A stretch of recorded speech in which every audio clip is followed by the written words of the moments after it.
Lucky Lefty podcast. We hope everyone had a great holiday. We are pleased to be back in the building, and we are brought to you by Anora Whiskey. It is AnoraWhiskey.com. It is that premium American whiskey, AnoraWhiskey.com. Well, that's it for the regular season. Hope Saturday night, or basically Sunday morning, you're able to tap and take a nice sip of that Anora whiskey. And when you did, we wanted you always to make sure that you do it responsibly. Let's get it. Shout out to 10 wins, baby. 10 wins.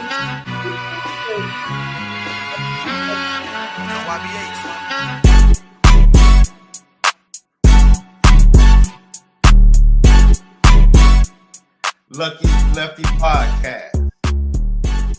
Anora boys in the building. We thank everybody for supporting during the regular season. It has been a fantastic 10-2 campaign. Letting fighting Irish resiliency at its best. Backs against the wall for 2 straight seasons. Marcus Freeman and his Fighting Irish get it done. They end with an emphatic, somewhat disappointing second half, but I'm not going to focus on that today. Emphatic 49-20 victory over the Stanford Cardinal. Basically on Sunday morning for most of us. Early Sunday morning. That's when it took place, Left. And what Marcus Freeman said, we had to go 10 wins straight. That's underrated. We didn't start hot, falter, get suspect in the middle of the season, and then try to bounce back and rally and say, "Oh, we're deserving." No, Marcus Freeman said, "Okay, we're gonna lick our wounds early in August, and we're gonna go on this run because that's the only way we could have went to the playoffs, and we did it though. So nobody's giving us credit for that. The only way after going 0-2 to even be in a position to talk like this is to win 10 games straight. Who else in the country outside of Ohio State with no conference championship has those odds, can accomplish those feats? Back-to-back seasons, by the way, on top of the fact that we're in a position that you can't keep us out. So why are other teams that are not in the playoff contention complaining about a team that's locked in? We were in control of our own destiny, just like number 2 Miami, number 3 week in the season. In control of your destiny. Don't get mad at us when you lose. What they say? You slip on your grip. You lost. You got the slip on your grip. You thought you was in there, but you couldn't do that 10-win season like we could. We went 10 games straight. There is no doubt we should be in this playoffs. No doubt. And I'm glad Marcus Freeman, one of the only coaches that can do it under the circumstances. Everybody else would have started talking about, oh, we don't have enough money to give players. Oh, well, we got to travel to Jamaica one game, then California one game, then Iowa the next game. Oh, we play these out-of-conference games that don't count. All these analytics and mathematical equations. Oh, we beat them by 3 points in the rain. That's supposed to give us the jump. But what Marcus Freeman said, he said, we want the best 12 teams now, not in week 1. The best 12, the season, the gauntlet, the journey. We don't rest on laurels over here. We don't say, hey, we just smoked Purdue, Syracuse. We deserve to be in the playoffs. We don't do that. Hard work, merit, and skill, and the rest of these haters cry. We love it. We love it. Lucky Lefty podcast. So it's a lot to talk about, Notre Dame fans. So get at us in the chat. Chat, light it up today. We might be with you for a couple hours, man. It's a lot to get through. It's a lot to get through. You know what I mean? We gave you a week off, or well, we took a week off because truly, I'll say this, man. I don't care. I don't give a darn if we ever play Stanford again. Me neither. I know they're first of all, they're only part of the ACC because people of Aqua and Notre Dame vouched for them. Let's keep it above. Notre Dame vouched for them. Stanford was out there lonely, troubling waters, possibly being just like Washington State and Oregon State, just totally left out. Nowhere to go. And Notre Dame vouches for them.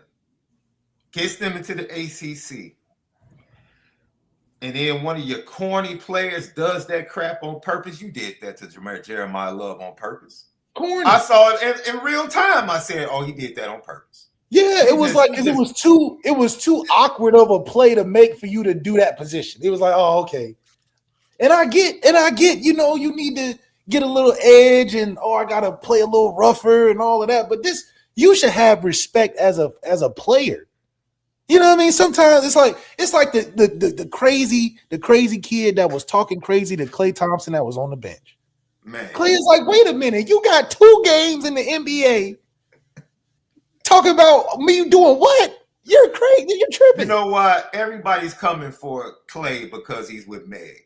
I mean, I have to believe that's the reason. It's so obvious. No one has ever said anything to Klay Thompson ever. I'm talking about starters, bench players, people walking by. I mean, he can't catch a break. And Klay's like, wait a minute, I'm not no bum. But this is the same thing as a Stanford player. Stanford player, you ain't going nowhere. You about to go to Cabo after this. You about to take your exams after this game. You about to go to Cabo and watch the playoffs, and you want to hate on the Heisman hopeful? He literally could have won the Heisman or at least broke all the records. In maybe in another 2 possessions after that close. He did it on purpose. And you did some hater stuff like that. He did it on purpose. And people are posting like a day later. I saw it live. Like, yeah, he's a dirty dude. He did that crap on purpose. That crap on purpose. Yeah. No reason. Y'all not playing for nothing. Y'all not going to no conference championship. No. Y'all not even. And it was at that moment left that it reminded me, you never go to the Y when the dudes with dad bods are playing. If you're a hooper. Yeah, can't do it. Because they're out there playing hard and just reckless, and that's how you get hurt, right? If you're a real hooper, you're just coming to get some hoop in, just coming to get a run in, get some shots up. You got these dudes out there living hoop dreams, and it's scary. It's scary. You mess around, get injured. That's what playing Stanford is like right now, bro. For Notre Dame, it's like nothing good could come from that game. Notre Dame was not going to get better playing Stanford. They weren't. No. They were not going to get good. That team was out there playing their hearts out, playing dirty, or that one player was playing dirty, just doing – and it was like, we just want to get out of this healthy. Yeah, they just doing it in spite. We ain't got nothing to play for, so y'all can't play for it either. Come on, man. We just want to get out of this healthy. And then you go and do something like that. I'm like, dude, this doesn't benefit us. I'll take it a step further. Playing half an ACC schedule doesn't even benefit us. Facts. Dude, Duke is in the ACC championship game. 7-5 Duke. 7-5 Duke. What are we talking about? Duke is in the ACC championship game. SMU couldn't even beat Cal, and Stanford beat them by double digits the week before. What are we talking about? It's embarrassing. All these people, ACC, make Notre Dame join the conference. Why? You're an embarrassment to us right now. Why would we attach our brand to a full conference schedule of the ACC? While ACC is boosting Miami, who's 5th in their own conference, not even playing in the championship game, but they want to vibe for them over Notre Dame, who's the leading product in your division. It's crazy. Y'all got a division championship, ACC championship game where neither team might make the playoff. What? Neither. How is that even possible? Neither team? And it's the championship game? But we're the scared people. We're the ones that don't want to play nobody. We're the ones that somehow is the jokes write themselves, guys. The ACC's representatives, both teams might not make it, even the winner not. So how is Miami even talking? SMU win. Miami couldn't even win in a year where the ACC was at its worst. Miami just fired the head coach that's playing for the ACC championship. Mario Diaz just got let go from Miami because he couldn't get to the ACC championship game. Goes to Duke, a basketball school in the same conference, and gets it in a 2-year span. The conference is a joke. What is Miami being on the chest about? You can't make this up. What is their being on the chest about? The coach y'all so happy that just got over 500 this year is not playing in the championship. No, he got over 500 last year. He got over 500 last year. It was barely last year. Yeah. And Mario Diaz, the coach I said wasn't good enough, is playing in the game. First of all, I named Mario Diaz is the actor from Saved by the Bell. It's Manny Diaz, bro. Oh man. My bad, man. But dang, man, I feel you, Manny. I feel Manny. Just laughing at the whole division. I don't even think Duke was Duke ever ranked this year? They were ranked until Illinois came there and beat them. I just had to plug my smile line. That's all. They were ranked, and then Illinois beat them, and then they were unranked. But go ahead. So that's how the ACC goes. You win one good game, and then you can't stand the pressure. I mean, my goodness. Man, listen. It's cute that it just shows that when teams start winning for the first time, they don't know how to handle it. They don't know how to handle success. They're like, oh, we going to the top. We better than Notre Dame and all these teams just because it's like, come on, guys. It's a shame out here in college football, boy. But yeah, before we get to the takeaways, look, I don't need to see Stanford ever again, bro. And I know they got a new head coach that was Andrew quarterback there, and Andrew Luck's roommate, all that storyline. Shout out to the Meyer kid, Rick Meyer's kid, getting in and throwing a touchdown. Shout out to him. But other than that, I don't need to see Stanford. Yeah, he was the backup quarterback that came in and threw that last touchdown for Stanford. So shout out to him. But yeah, I think the trees, I don't need to see them ever, bro. We could have honestly went without that game. So for what? There is no competitive. You can't argue that Notre Dame doesn't play anybody, Miami fans, and you're literally a full participant in an ACC schedule. And the two best teams that you played, you lost to on that schedule. You lost to Louisville and SMU. The two toughest teams you faced on that super weak schedule in the ACC that you try to say Notre Dame doesn't play anybody. But somehow you want to use that same schedule to bolster the fact as why you're equal to Notre Dame and the head-to-head should count. You can't have it both ways. That's what I'm saying. They want to hang on the head-to-head so much. But you can't cash that in all season because if the head-to-head matters so much, y'all should have stopped playing after week 1 and been like, bro, we beat Notre Dame. We should be in the playoffs automatically. Because Miami has to justify anything they do to get in the playoffs by using Notre Dame. What is Notre Dame using? We're not using Miami to justify anything. We're just saying we won 10 games in a row. We're undeniable. That's a difference. It's a difference in programs that have to do all the mathematics to say, well, we got Notre Dame. But Notre Dame saying, well, we got 10 games in a row. What's the difference? It's not hard for a committee to see that. If you so good and you so better than Notre Dame, Louisville and SMU shouldn't even have been in the conversation. And I hate the excuse of, oh, they took their foot off the gas. Oh, Lord Jesus. Oh, no, we played conservative. So Mario Cristobal that good? He can just choose to play conservative? No, he's not. He's not. Guys, we dominated. We just took our foot off the gas because we're that good and we felt bad. Or like what? But when we beat teams 70-0, they're tomato cans. They shouldn't even be on the field. We beat a bunch of kids. These are Power 5 scholarships. Why can't we just be the better team? Why everybody got to be terrible when we win? I don't understand that. Yeah, they're great teams. They're great teams. Like people like the margin of victory. Oh, we beat Stanford by more. It was a tie game in the first half. What are you talking about? Like, stop. What are you talking about? And you played your starters all the way to the end. Like Kenny Minchie came in at the end of the third quarter. What are we talking about? What are we talking about? What are we talking Tie about? game with Stanford. Come on. The last 2 weeks, your starters were on the field in the final minute, adding points to make yourself look good. Kenny Minchie has been in the third quarter the last, 2 games 3 weeks. minimum? Yeah, 3-4 weeks. Pitt finally scored an offensive touchdown at the end on third stringers, bro. Third stringers.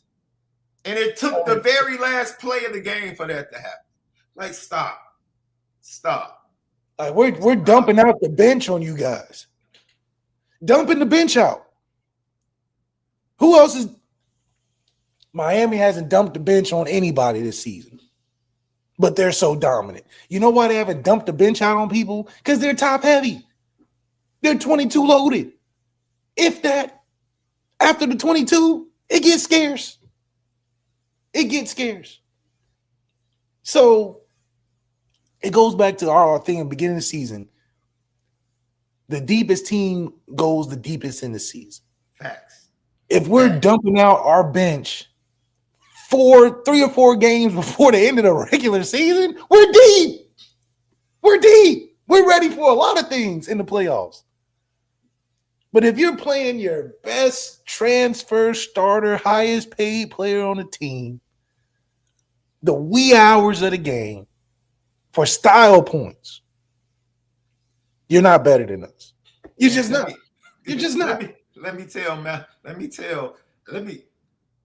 I'm telling you this, Miami fans. If there are Miami fans listening, I'm just going to forewarn you. Malachi Tony is not staying in Miami, dog. You don't have enough money. Let's just keep it a buck. You better watch Lane Kiffin. Yeah. You better watch Lane Kiffin at LSU. He got $25 million to play with. Oh, he got $25 million to play with. Oh, man. Yeah, you talking about Malachi. Talking about he's not going nowhere. With what quarterback? Miami to play with who? Who he going? Come on now. Y'all gonna play transfer roulette his whole career? You think he gonna stand for that? Come on. Why would he? He's the best player on the team as a true freshman. He's all they have. Let's keep it a buck. Especially at throwing touchdowns, the Pitt game, running as a running back.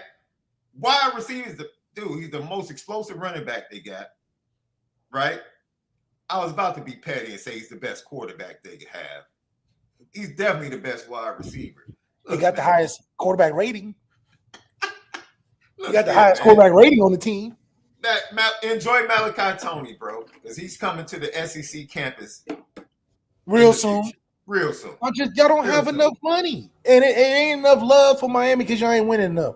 Y'all had the number 1 quarterback in the world, number 1 player in the draft, went to Pop-Tart Bowl. Y'all come back with another supposed transfer all-star, don't make the playoffs. What is he going to stay for? He just showed you in the first regular season he's better than the program. You say you're not bigger than the program. He's bigger than the program because y'all act like it. So because of that, what do you think? If LSU's trying to poach people, what do you think Notre Dame's going to do? I think we should send an offer to him, and we should send an offer to UNC receiver that just went to transfer portal that was a Notre Dame recruit. Long Beach receiver that went to UNC. I saw the one you tweeted out. Yeah, he's a great receiver. Good addition. But hey, bro. Yeah, Malachi Tony, come on, man. Hey, look, Notre Dame fans, I'm going to give you something. Left has told you that Notre Dame is locked in. Okay, there's one thing I need to see from Marcus Freeman moving forward. Jack Swarbrick gave Notre Dame one of the best parting gifts he could ever give them with the expansion of the playoffs. What he negotiated, being able to lock in Notre Dame at that 5 spot if they took care of business and get a home playoff game, was absolutely marvelous on Jack Swarbrick's part. Kept the independence and gave you a home game and gave you a second-round matchup with the weakest of the top 4 teams at the 4 seed. Sweet spot for Notre Dame if you just handle business. That's all you have to do. Handle business. That's Somehow, it's like a heavyweight fight. What do they tell you? Don't leave it up to the judges. That's it. In the last 2 years, last year because of Northern Illinois, this year because that staff didn't have the nerve to tell Chris Ash, slow down. You're killing us. Yeah. You're killing us.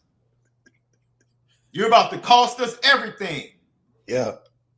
With this foolishness you're trying to infuse to a locomotive that's already in motion. We don't do. You need us. We don't need you. See that? See, somebody eventually had that conversation with Chris Ash.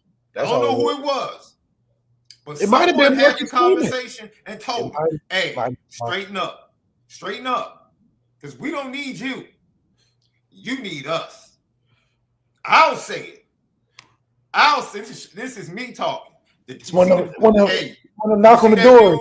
You see that dude coaching the DBs? He could be the DC. He's ready. He could be the DC. Don't get it twisted. You can stay scouting in Jacksonville. Whoa. You can stay scouting in Jacksonville. Hey, dude almost cost. We should not be going to the scorecards, Left. No. Unfortunately, Notre Dame fans are going to be on pins and needles for a week because we have to go to the scorecards, bro. Yeah. And Jack Swarbrick put Notre Dame in the position to never have to go to the scorecard. Facts. We should be locked into the 5, maybe the 6. At worst, that's something Marcus Freeman has to get through to this squad moving forward. Hey, dude, we're not doing this 8 seed, 7 seed, 9 seed. Yeah. No. Because you see what it does. You see what it does. Stop leaving it up to the judges. That's all I have to say.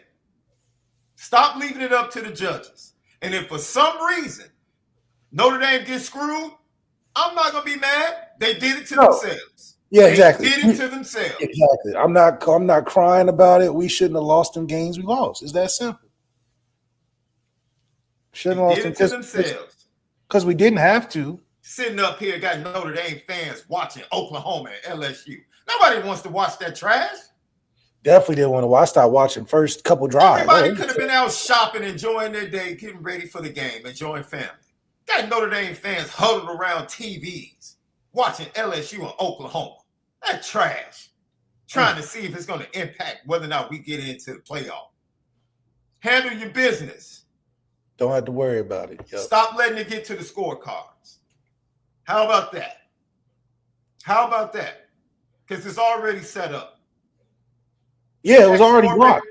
Jack Swarbrick couldn't have handed the ball to the Notre Dame football program any better on his way out the door. Any better. Come on, man. And you let this foreigner come out of nowhere and just almost screw everything up. Because he's getting used to it. We are this Notre Dame. We don't have time to get used to it. We got to be on goal. Week 1. Facts. He has to figure some things out. No, you don't. No, you don't. No, you don't. We got it. We already got it. No, you don't. No, you don't. That's right. No, you don't. Let them play fast. Let them play man-to-man and come after the quarterback. It seems to work every time. You almost cost us, Pete. You almost cost us. I think Notre Dame gets in, honestly. But Notre Dame fans should be put in this position right now, bro. Fact. They should. And you know what really makes it bad? I'm going to say this, Left. Give us a little more runway. We'll get to the actual game. Heck, it wasn't much to talk about. Not much. It was over quick. Biggest player of the game was special teams and Luke Talmadge. We scored 21 points in the first quarter, man. It was over. Look, we went for I say Notre Dame, there were seasons left where Notre Dame lost one game under the previous head coach. And Notre Dame fans were sitting here saying, we deserve to be in the playoff. We deserve to be in the 14. And the whole time, if Notre Dame fans, if you're going to be honest, let's be honest. The whole time you're cheering from your fandom and saying we deserve to be in the 14 playoff, you knew darn well Notre Dame had no shot at winning the national championship. Facts. None. No, not that year. Not that year. We were going to the 14 playoff for participation trophies. Yeah, it was gonna be quick. It was gonna be quick. That year, it was 2 minutes. Yeah, there was no shot. There was no shot. See, here's the kicker now. It hurts more because if Notre Dame gets screwed, you know darn well Notre Dame's one of the top 3 teams in America right now. Easily. You know there's a legit chance for Notre Dame to win a national championship. Legit. And at least get to the game again. Get to the game again. Yes. And that is why you don't leave it up to the judges. Don't leave it up to the committee. Go and handle your business. Be the team that you need to be from jump. Stop putting your back up against the wall. Stop needing to be motivated. The attitude that every week matters. Have that game 1 kickoff. Every play matters. Every quarter matters. Every series matters. Every half matters. Every game matters because you're Notre Dame. That's the cost of independence. That's the cost of your freedom in this landscape, is that you have to be on go from the jump.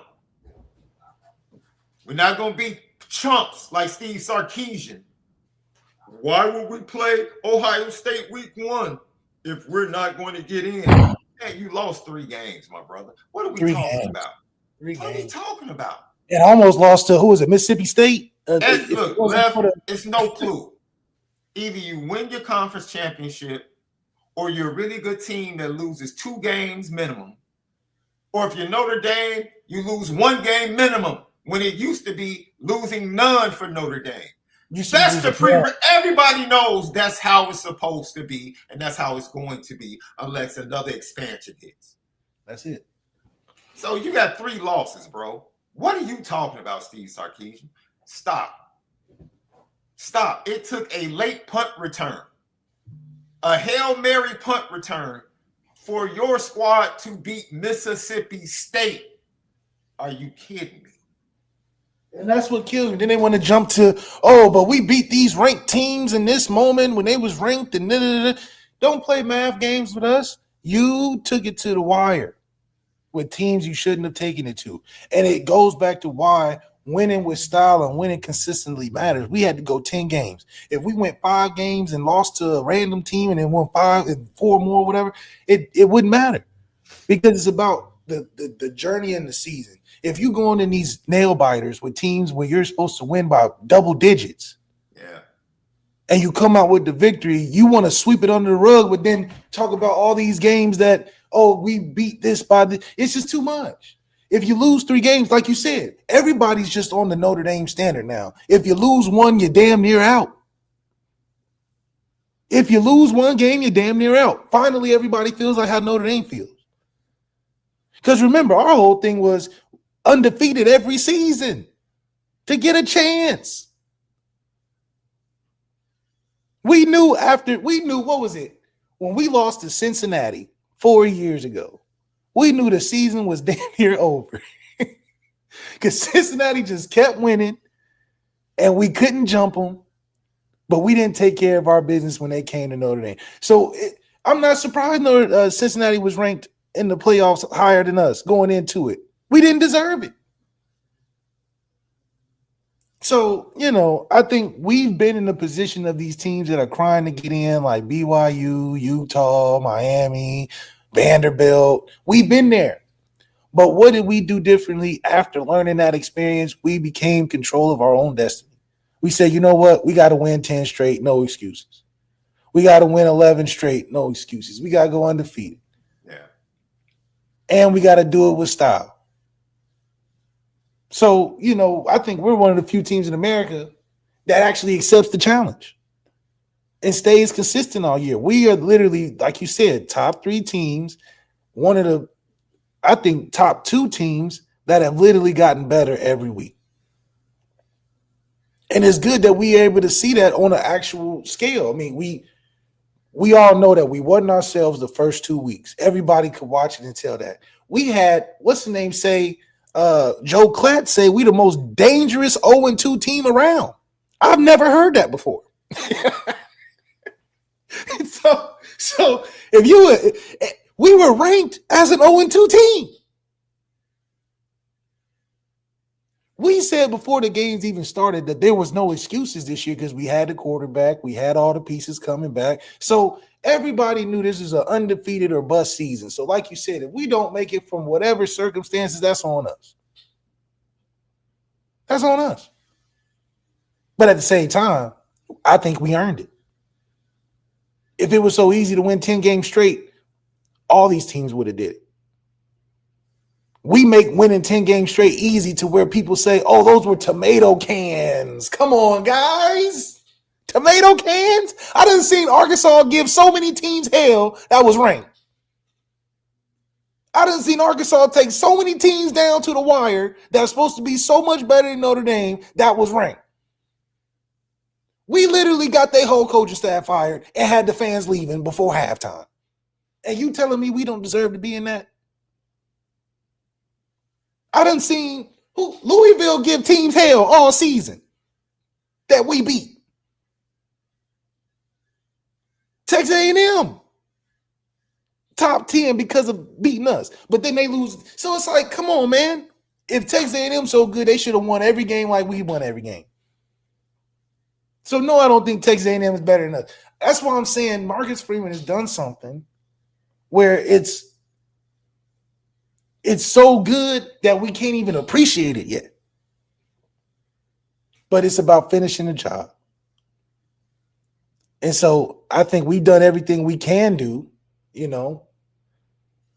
And like you said, it's wait and see. But I think Jack Swarbrick and the committee knew when they made this deal back then that they can't keep Notre Dame out if we do our job. So I don't believe if it comes to a split decision, they're going to say, all right, Notre Dame's not in there. We too good for college football.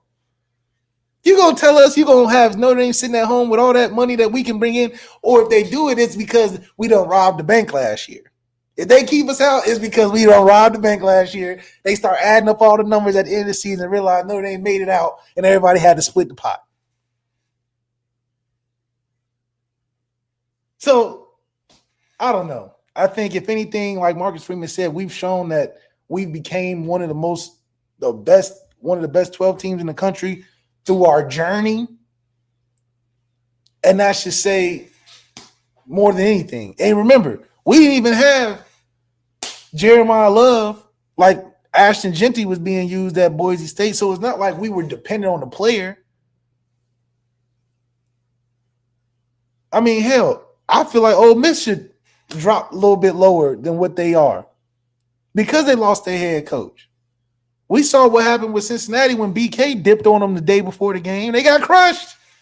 I don't think they were going to win anyway. But to good grief. Florida State versus Louisville ACC championship game when Florida State was on unranked. I mean, when Florida State was like top 3, was probably one of the worst games of the year just because their quarterback was gone. One of the worst games. So I think that matters for Ole Miss. So, for us, we're in a good spot because we did everything we were supposed to and could do. You can't get mad after that.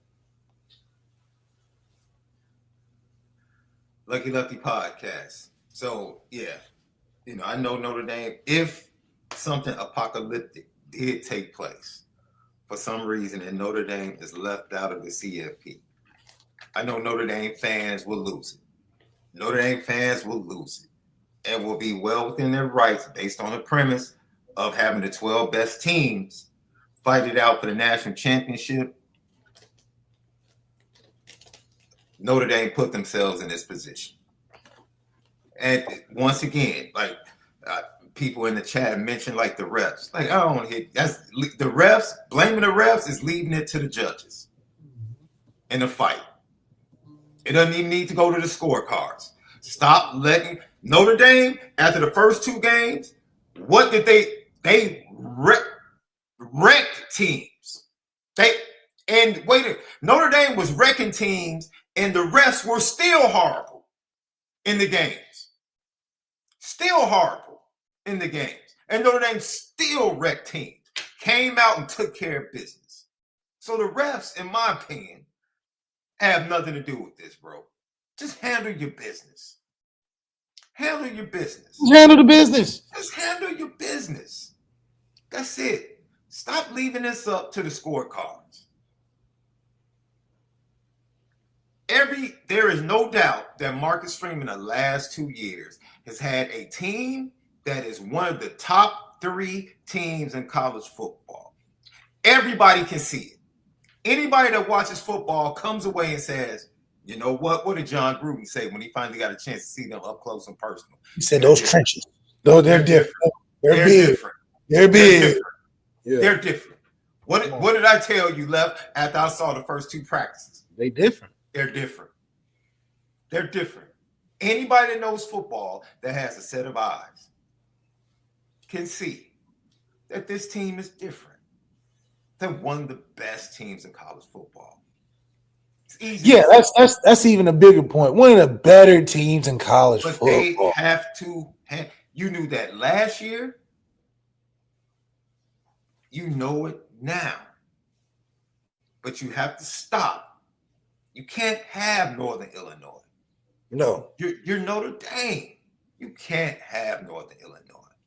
You're Notre Dame. You can't be 0-2 to start a season. You can't come out of the gate not being aggressive. You can't come out of the gate giving Jeremiah Love 10 touches. Oh, yeah, definitely. You can't do that.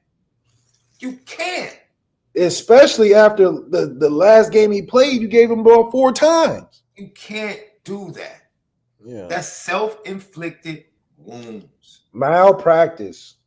Well, and it's funny because Marcus Freeman preaches control the controllables. You know what one of the controllables is? Giving the ball to your best player more than anybody. No matter what, yeah. That's controllable. No matter what. That's controllable. Yeah. That's controllable. Because you got these other teams talking about, they didn't give it to him because we did something. No. Exactly. Stop. Stop. What are we talking about? Stop. That argument killed. Oh, he couldn't because we were all over him. Come on, man. CJ Carr had 11 carries. He had 10. Does that make sense in any football universe? Does that make sense in any football universe? Come on, man. CJ Carr hadn't had 11 carries since that game. It's incredible. It's just incredible, man. And I sat back all week and watched you and Brian Driscoll and Notre Dame fans just battle with Big 12 fans, SEC fans, Miami fans. And I'm just laughing, eating my food. By the way, great job on your first turkey, Left. Great job on your first turkey. That's right. Yep. Just tell the people like what you did, because you went and got a special butter. I went and got the garlic butter from Benihana's. It's a premium secret sauce almost. Then I had the spices and the herbs and spices. I got the thyme and rosemary. I got the garlic butter, right? I had my seasoned blend, and then you just coat. You coat and paint. Get the back and underneath. And some people put the turkey and cook the turkey upside down. Because they start talking about gravity and how the juices fall and all of that. So, there's tricks of the trade to it. But I lathered, got it all right, put that thing in for 230 cover. Mm-hmm. Got my meat thermometer out. Had to make sure, when I took it off after the 230, I had to base it. Okay. Because you got to keep that thing going. You don't want it to dry. Nobody likes dried turkey. So you base it and then put it back in uncovered so you get that crispy on top. See, that's what Miami forgets to do under Mario Cristobal in the middle of seasons. They forget to take it out and baste it. Mm-hmm. Make it better. They forget to do that. It's good how he is. That's why they choke every year. They forget that part of basting. Mm-hmm. That's a good analogy, Lef. Go ahead. Finish up. I want to hear how it turned out. It turned out great, man. I got to take it out of the oven. And I had the ceremonial, like, you try to make it like it's the main piece of the meal. So we dressed it up on the table, put everything there, man. It was a good experience for my first family turkey. Usually I'm there with the sides, or I'm going to somebody's house. So to do it for the first time as the man of the house, it's a pretty special feel. The carving was absolutely one of the best things you can do. Right? I allowed my uncle to do it this year. Right? He said allowed. It was something that was passed. My dad did it all the time. But he's been a great support. And was it fried turkey? No. My mom had. So this is the question of the day. Everybody in the chat, what was the star of Thanksgiving dinner for you guys? That's right. What was the star of Thanksgiving dinner? Was it the turkey? Was it the dressing? Was it another side? What was the star? It can even be a dessert. What was the star of Thanksgiving? So my mom had ham, the honey glazed ham, fantastic. I didn't try any, but everybody else, she did. I agree. I'm not a ham guy either. I'm with you. I'm not. She did an 18-pound prime rib. Oh my Lord! Ooh, prime rib. She did. That's a Thanksgiving special. Ooh. When I tell you that prime rib. How'd you make it though? You have to ask my mom. Okay. It just showed up on the table, done and ready. I'm talking about the outside was perfect, the color, the inside, and then each section you have a section that's well done. Then you had a section that was like medium, but then you had another section that was medium. She just she knows how to. She perfectly does. Does she do burnt tips? You get the burnt tips? Yeah, she did. We had a few. We had a few of those in the carving. Then she had goose, which is my favorite in Thanksgiving.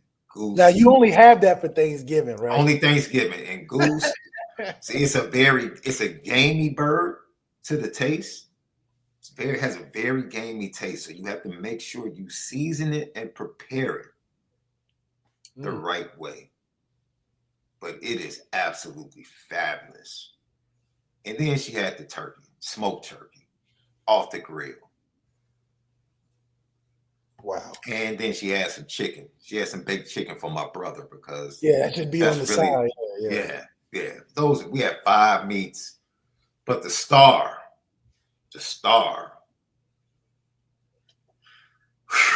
man, I'm gonna keep it a buck, bro. I don't know what she does, but somehow, some way, I keep waiting.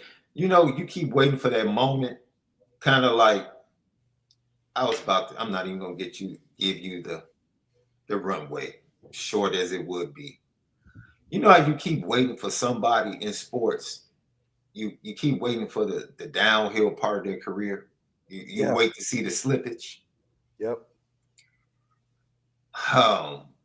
I keep waiting for that year where the slippage is gonna come with moms.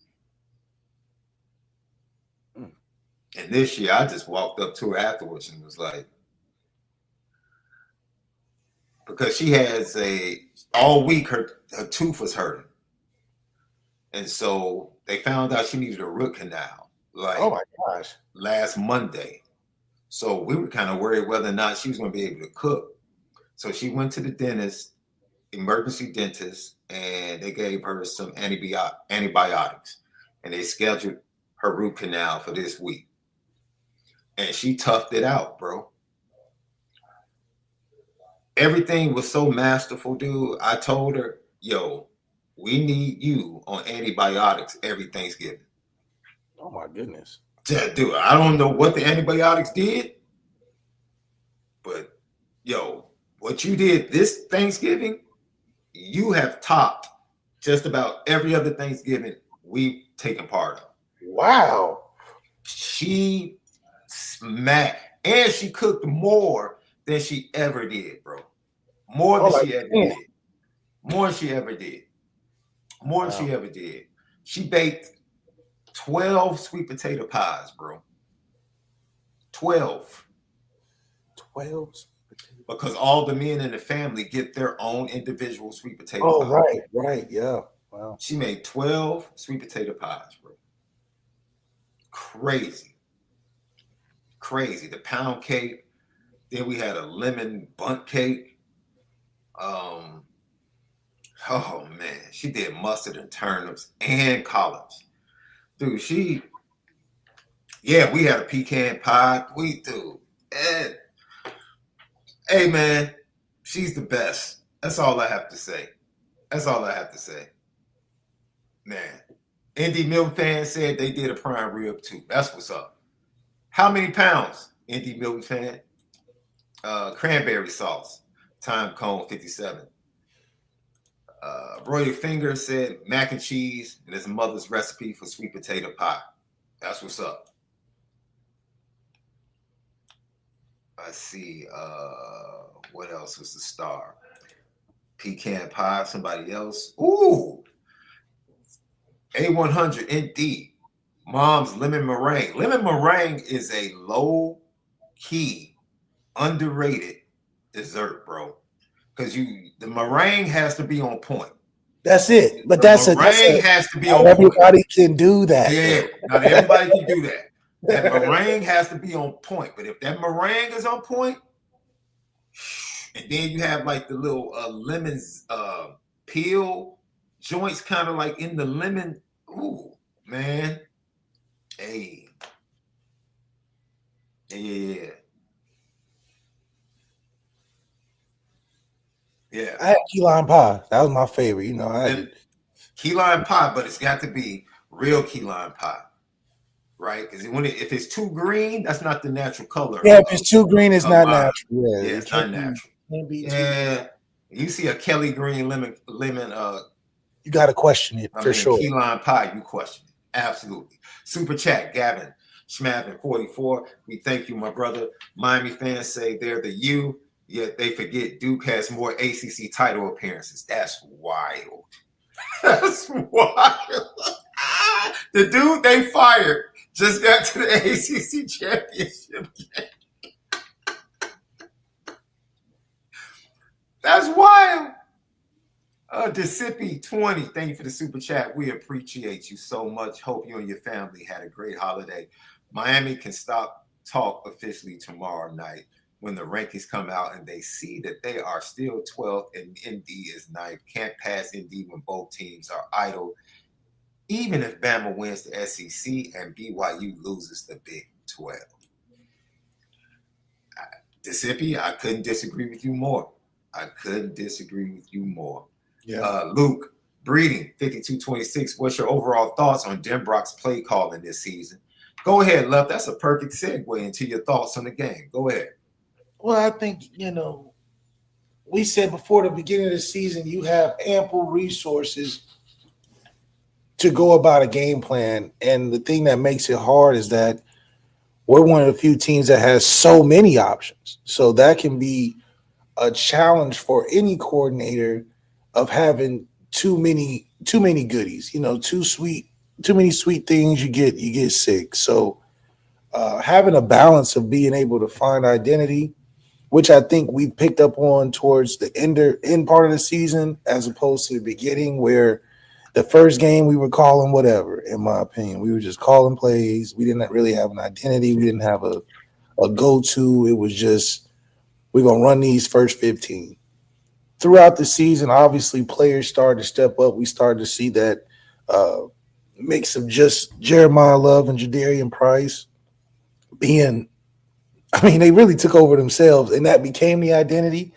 And then CJ played well off of that. I think Denbrock did probably a little slower than what I would have wanted, but gradually got him comfortable enough to be averaging around the numbers that we said that would be acceptable. We would say 240 a game is way better than 150 hopeful than we were from last year. So we got to see the receivers and the quarterback have a better relationship this year, which he was excited about. So we did take steps in growth in that aspect. It's funny that you take steps in growth in that way, but then you realize, man, we have a long way to go as well. So from an explosive throw the ball down the field, I think that's an A+ from where we were last year. I think that everything underneath that is still to be seen. I really don't believe we have an intermediate or quick game. Isn't that crazy, bro? Yeah. Our downfield game last year was absolutely pathetic. And the best part of our game is that when we needed 1 to 2 yards, there was nothing teams could do. There was absolutely nothing you could do. We're picking it up.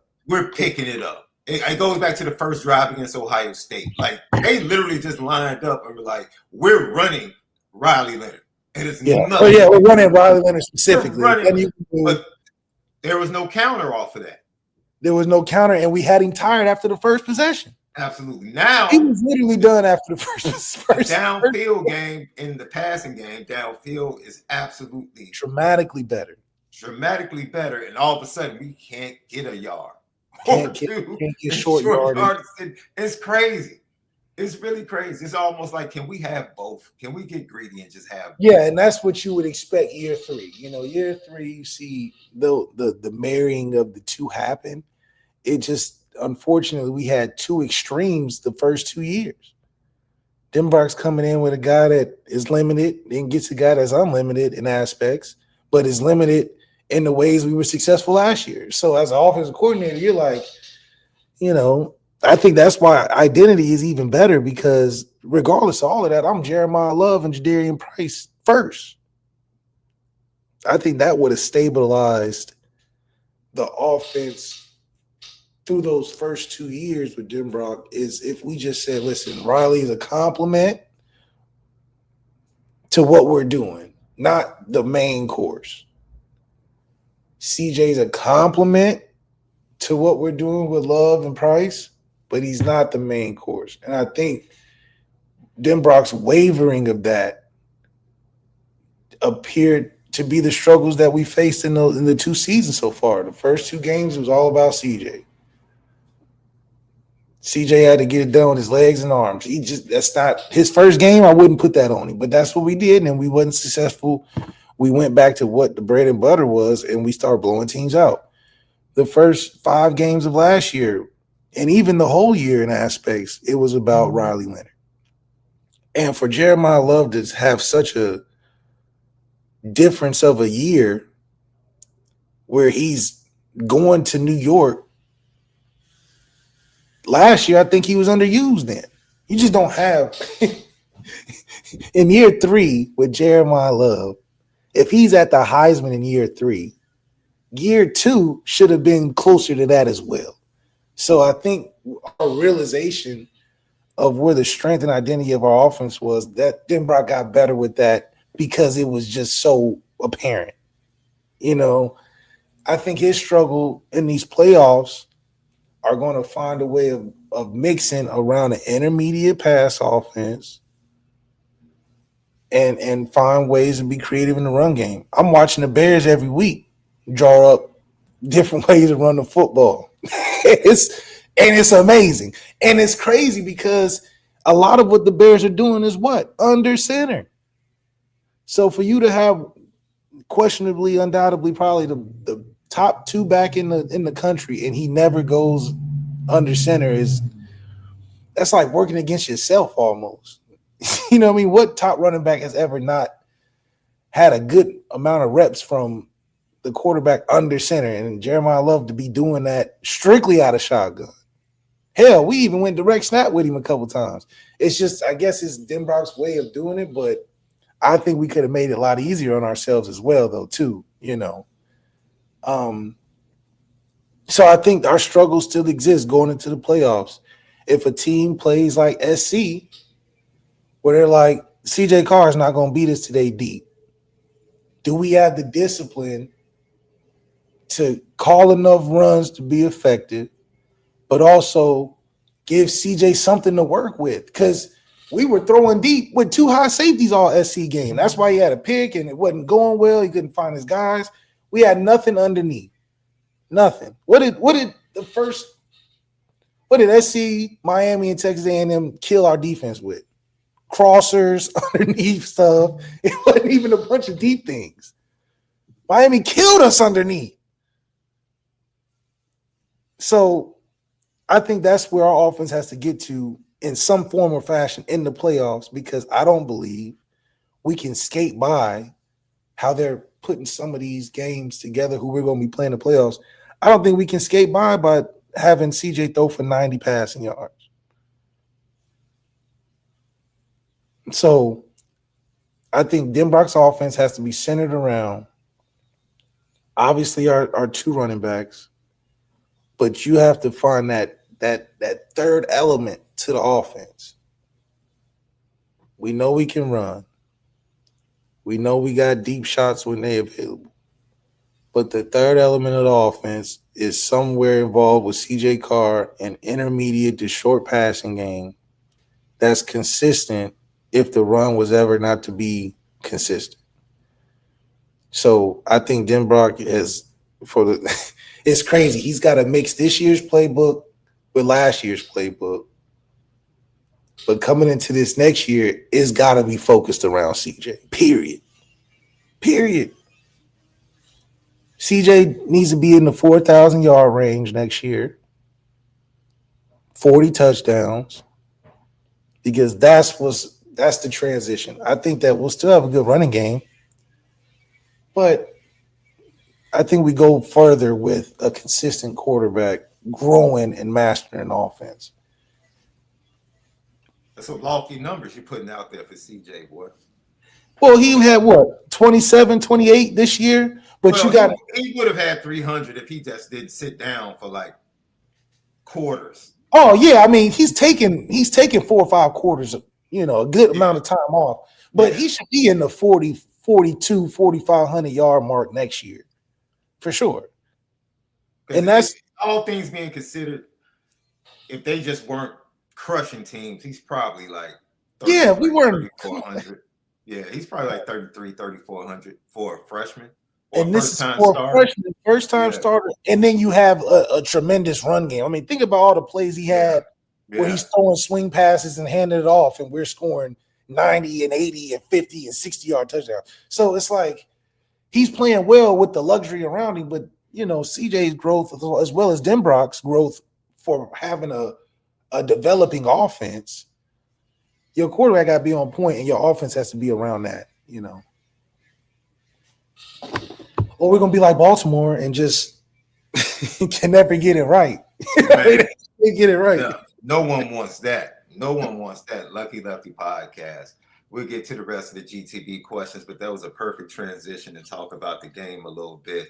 What stood out for you offensively from the matchup?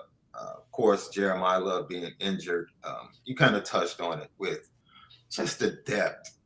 And Dylan McCullough, who's with the Raiders right now, even to Jawan Sider. I mean, it's really been and then what Jawan Sider did with his first batch of recruits at running back, getting 2 of the top 10 to come to Notre Dame. Let me tell you something. I just don't see this position slowing down. I mean, literally, your backup is the 2nd-ranked running back, according to NFL draft gurus. He's your backup. Your backup running back is the 2nd-best running back for next year's draft. And Notre Dame, please give him Jadarian Price. Give him Aeneas Williams. Give him incentive. No, I'm talking about Jadarian. I'm not even getting yeah. Give Jadarian Price incentive. Yeah, he's got to get some incentives. Financially. That's the only reason he'll stay. That's the only reason he'll come back and be the guy. Yeah, he's got to be the guy. The guy. Because one thing that he can do that Jeremiah Love can't do is to be on the field for special teams and as the top guy in the run game. As the top guy, yeah. And we saw him catch the ball out the backfield Saturday against Stanford. He got to develop. He got all the other stuff, though. Hey, he can get better. You know what I'm saying? We saw Jeremiah Love get better in one season in pass protection. One season, yep. Well, he was doing a good job because he had to run block all the time. So that probably helped. Yeah, you're right. You're right. Run blocking for Riley Leonard probably. It transferred to his pass block. Absolutely. But dude, let me tell you something, man. If you come back with Jadarian, Aeneas, and Kedron Young, it's a problem. All right. Okay. Like CJ can really ride this thing out the right way. And like this is why you have to capitalize in moments, because CJ, if you were to get these three guys back, nobody's going to give you credit in the regular season because we know that we could just unleash these three guys on the whole regular season. Yeah. We just unleash them on people. Yeah. And we know this, and we don't even got to get into next year to know. We know it now.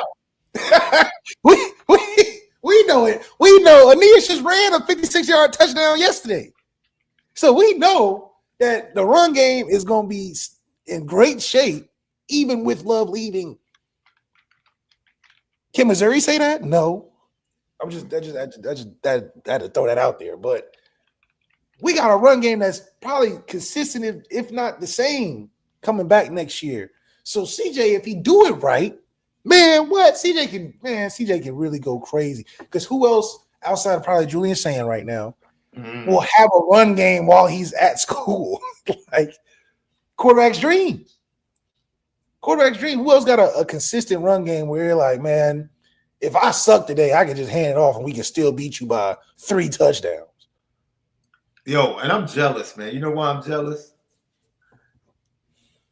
Bo Jackson is a cool name for a kid to have as a running back, bro. At Ohio State, great. I don't care what anybody says. That's a dope. That's a great name. Just to hear it. Big Bo Jackson, like, oh, and then he'd be good, and then he's good too. Yeah, absolutely. Because you can't have that name. You can't have that name, and he's bad. But the fact that he's a dope running back and a freshman, that's pretty dope. I have to admit, that's pretty dope. So I didn't say Jadarian was coming back. I didn't say anything about Jadarian. I said Notre Dame has to give, and you have to at least make an offer. At least, because you know Jeremiah's gone. You know that for a fact. Right. There is no offer you can make to him. Jadarian, at least make a pitch. At least make a pitch. And if he says no, he says no. And if he says no, you say, okay, Aeneas, it's your turn. It's on you. It's on you. Kedron, it's your turn. You. Hold on, we got another one. Nolan James. Nolan James, you up? Freshman. Yeah. I mean, you know, our third string running back came in and just popped one. Shout out to Cam Williams with the block. That's sprung Aeneas Williams too.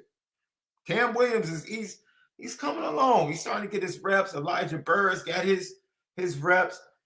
Man, look, man, this team is just different and they're deep, man. They're different and they're deep. I understand the frustration with Denbrock, but like you said, Left, you admonished people, be patient. Even when people tried to say you were hating, you were just saying, look, CJ Carr is operating in the offense with the luxuries of the run game and the running back. Yeah, he's in the green. And you said eventually he will master the offense. And once he masters the offense, then we can start. Watch out. Yeah. Watch out. Yeah. Watch out. It's going to be trouble. It's going to be trouble for college football. Because what are you going to do? If he's mastering the offense and we got a run game and the defense just happens to float in the top 5 every year. I mean, that just seems to be Marcus Freeman's moniker. We're going to have a top 5 defense. What? This is 3 out of 4 years he's had a top 5 defense? Did it seem like Notre Dame put up 524 yards of total offense? Did it seem like that Saturday night? It didn't. It just didn't. Does that include MALIK yardage or? Maybe it probably included the touchdown to Talent. That was like 80 something. That was about 80. So yeah, more than like 440 around that range. But still, it's just like But still. It just seemed like the offense really wasn't doing that much. Yeah. But you see him, CJ throwing a little drop down route to Jadarian. He runs in for a touchdown. It was like such a common, non-exciting play, but we're picking up touchdowns and yards off of it. It's like, man, this is clockwork. Yeah. It's good when an offense is boring because it's just efficient. It's like we're in our Kevin Durant right now. How much we need? Oh, how many attempts? All right, we'll do it. We'll get 2 touchdowns on the first 2 drives. Okay, we can take a little back seat, run some plays, whatever. But that luxury goes away in the playoffs for the most part, where when's the last time CJ played 4 quarters? When's the last time CJ? Same situation last year. When the last time Riley had to battle back being down some points? Has CJ ever had a game-winning drive yet? Has CJ had a 2-minute? So some of that's not his fault, which that experience will come in the playoffs. Mm-hmm.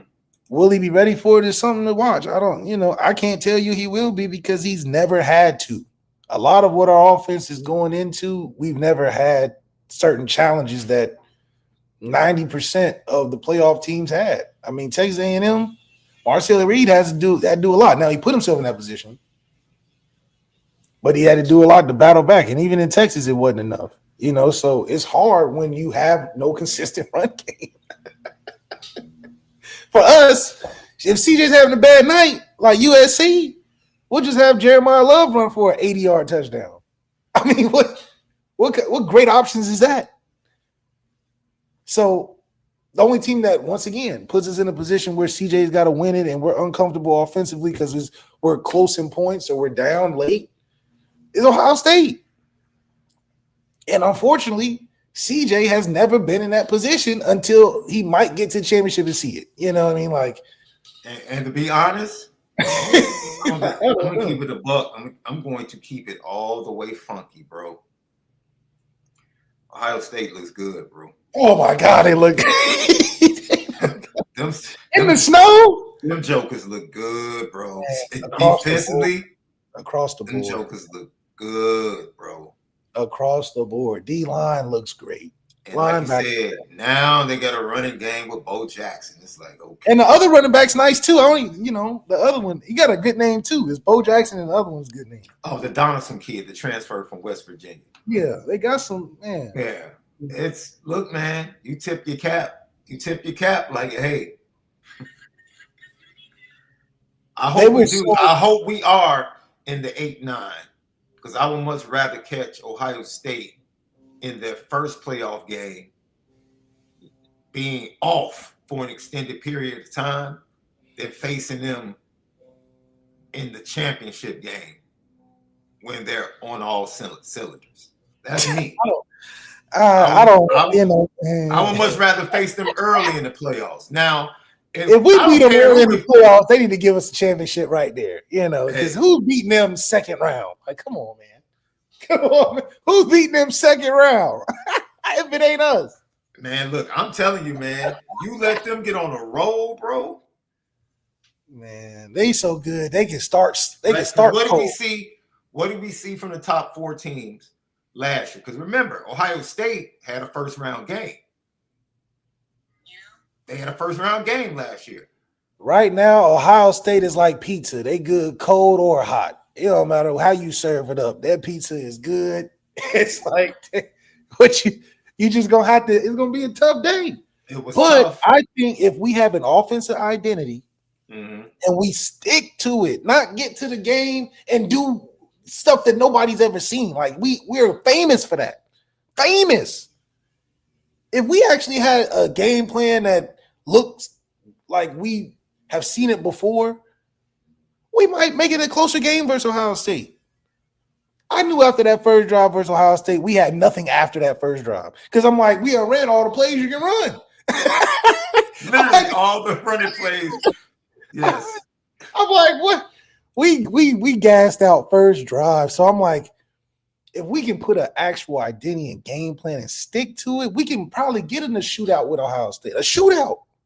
I ain't saying we shutting them down or nothing, but we can get a last possession on them. Oregon, if we just hinder Dante a little bit, I just don't think their defense is tough enough all game for our run game. Because Jadarian is just such a different load after dealing with Jeremiah Love, in my opinion. Usually you get a break when you get the second guy coming in. It's like, okay, he does some things he's not over. It's like Jadarian Price is good on his own. So it's like, yeah, Love may not be a power back or whatever, but Jadarian Price will come in and beat a power back and do a bunch of other stuff too. You be like, dang, this is not a 1 and 2. This is 2 1s on the same team. That's different than having a 1-2 combo, but you have a 1-1 combo because Price will jump out there and catch some punts and take it to so it's like, man, that luxury is not, you don't get that everywhere in college football. You only get it in Ohio State and Notre Dame. I can't even think of another team that has a bro. Does Oklahoma have a run game? I'll be honest with you, bro. Ohio State and Notre Dame are the 2 most impressive teams that I've watched. Both sides of the ball. They're the 2 most impressive teams.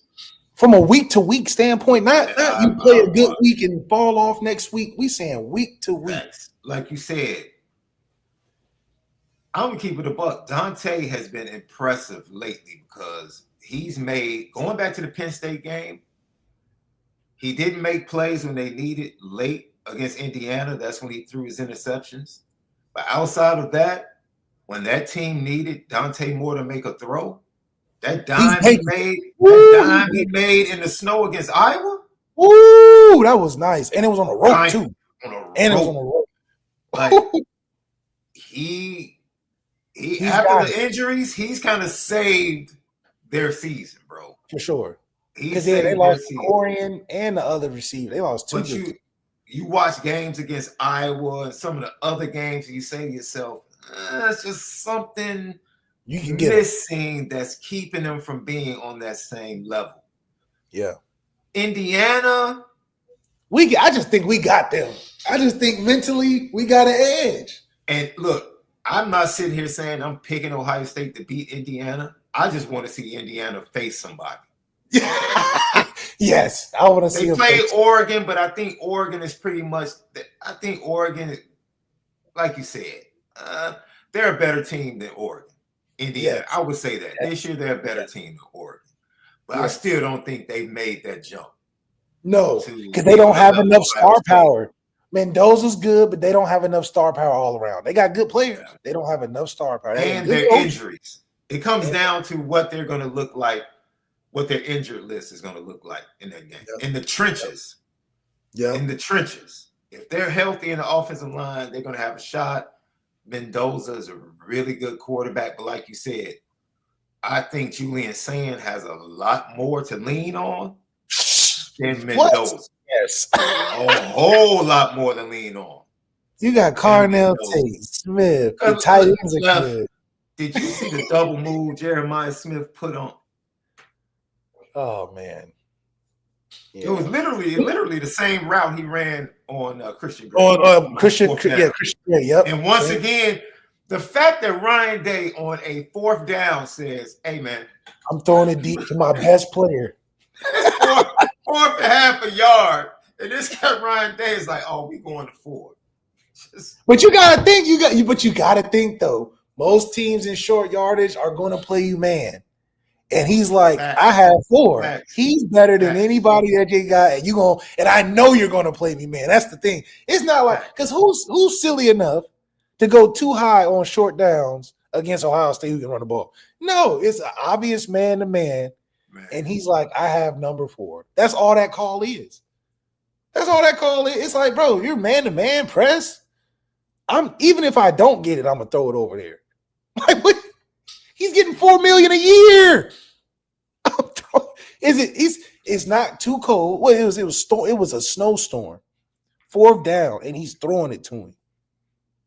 That's the definition of getting the ball to your best players in tight situations. Facts. He don't care nothing about what the situation the conditions, nothing matters. Raining, snowing, I don't care. Where's 4 at? And we're not even gonna throw it short. We're taking you downtown. It's not we're gonna run a slant, get it. No. We're taking you downtown. We're not sparing you. We don't even care if it's snowing. You thought that was gonna help you? We have number 4. That's how we need to treat our number 4. Not, oh my gosh, he has it 10 times for 33. Let's do something else. No. That's not good enough. That doesn't show the vote of confidence. You know what I mean? Because they'll do it to Carnell. Shoot. What man, Carnell has so many double covered posts this year that they're still throwing it. How many double covered posts he done caught over 2 dudes in the end zone this season? That's committed to your best players. Get the ball to your best players, bro. It's simple. It is no mistake at Ohio State. No mistake. It's like 4 is going to get it. 17 is going to get it when 4 doesn't. And then the running backs are going to tag team. It's like Julian's saying, hey, his decision process isn't hard. It's literally, Ohio State is literally the inverse of Notre Dame offensively when you talk about your luxury. Literally. The luxury for Notre Dame are the running backs. And the quarterback in the run game in the passing game feeds off of that luxury. Facts. The luxury are the wide receivers for Ohio State. And your young running backs feed off of the luxury of the wide receivers. It get the ball to your best player. Notre Dame, get the ball to your running backs. That's it. Get the ball to your running backs. Ohio State, get the ball to your wide receivers, man. Like what is it? When they cross that 40, it's going deep. It's going deep. Every time.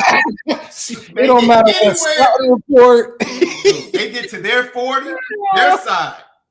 It is their side of the 50. If it gets to the 40, they're going deep, bro. They did it to us for the game-winning touchdown in the national championship. They crossed that 50. They went max protection. They knew we was playing man. And Ryan Day said, look, I don't care. We're going to max protect it, so we're going to have time to let it go. Hell, Will Howard just throw it down there. He ain't even got to be accurate. That's a very sweet life to live as a quarterback. Man. You don't got to read nothing. Hell, you ain't even got to throw it that great. Just throw it down there and don't get a sack. That's what Julian's saying is out there doing. There's plenty of throws that he's been making that nobody will advise him to make. No coach is going to be like, man, that was a great read. They're going to say, hey, you have the 2 best receivers in the game right now. Nothing's a bad throw. Not like Steph Curry, nothing's a bad shot. He shoot it from half court. He'll make it next time. You ain't going to get on him with it. He's just yeah. Let's get to the defense, man. What stood out to you? Look, man, I know, but this is what I expected. I know that Kingston, I always mess up his last name, man. Let me slow down. Kingston Villalumasa. Thank you. I don't know why my tongue is tripping. I'm probably scaring people like Rodney Harrison on TV last night. They're probably like, oh man, that brother. Kingston Villalumasa. There you go. That brother was scary. That's a huge loss. That's a huge loss, Notre Dame fans. No one is here to debate that. Everybody knows that's a tremendous loss. All right. Not about to debate whether or not he's the best defensive player. That dude. But the one thing that I knew is that more snaps for Matt and for Ramo would yield good things. Oh, yeah. Absolutely. And the more opportunities he gets is going to yield that. He's not KVA right now. No. But he's going to be a dude. He's going to be fun. He's going to be a dude. And he's funky. Keep it funky. If you watch that game, the way Drake Bowen was filling gaps in run defense, elite. Look, the linebacking core, people got mad when I said the linebacking core could end up being the best. And I probably was off my rocker when I said it. But just the depth, I said they could challenge for the best overall room. Oh, linebackers? Absolutely. Yes. I think that's the baby of that's Marcus Freeman's baby now. But you know, when you have both your running backs, it's the top 2 running backs in the NFL draft. That's a no-brainer. But I just felt like the depth. That's no merit. But in terms of care, I think Marcus Freeman really care about his linebackers. Like it's like them in the secondary. I think those are his, especially Drake Bowen and just all them guys. I think they're the on-field representation of Marcus Freeman. Oh, absolutely. So he cares a lot about that being the tipping point of the spear. I think if the linebackers represent the team, Marcus Freeman is really fine. You know, his hair ain't on fire as long as he got that going. You know, so him encouraging the quarterback to be the franchise guy, I think that just comes with him knowing that he's secure defensively. And see, Stanford did a lot of max protecting, but Stanford also gave tight fronts that makes you question your rush lane.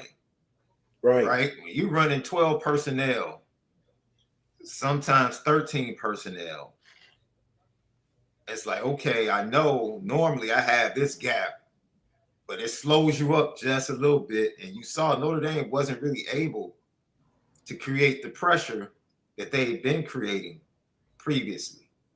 They did it in spots, but they didn't really create the pressure that we've been seeing. Adon Schuler, you know, having to do different things when Tate Johnson's not in there, right? Once again, Tate Johnson is out. We're not sitting here saying that his backups are similar to him. No. But we're not about to sit here and act like the backups are trash.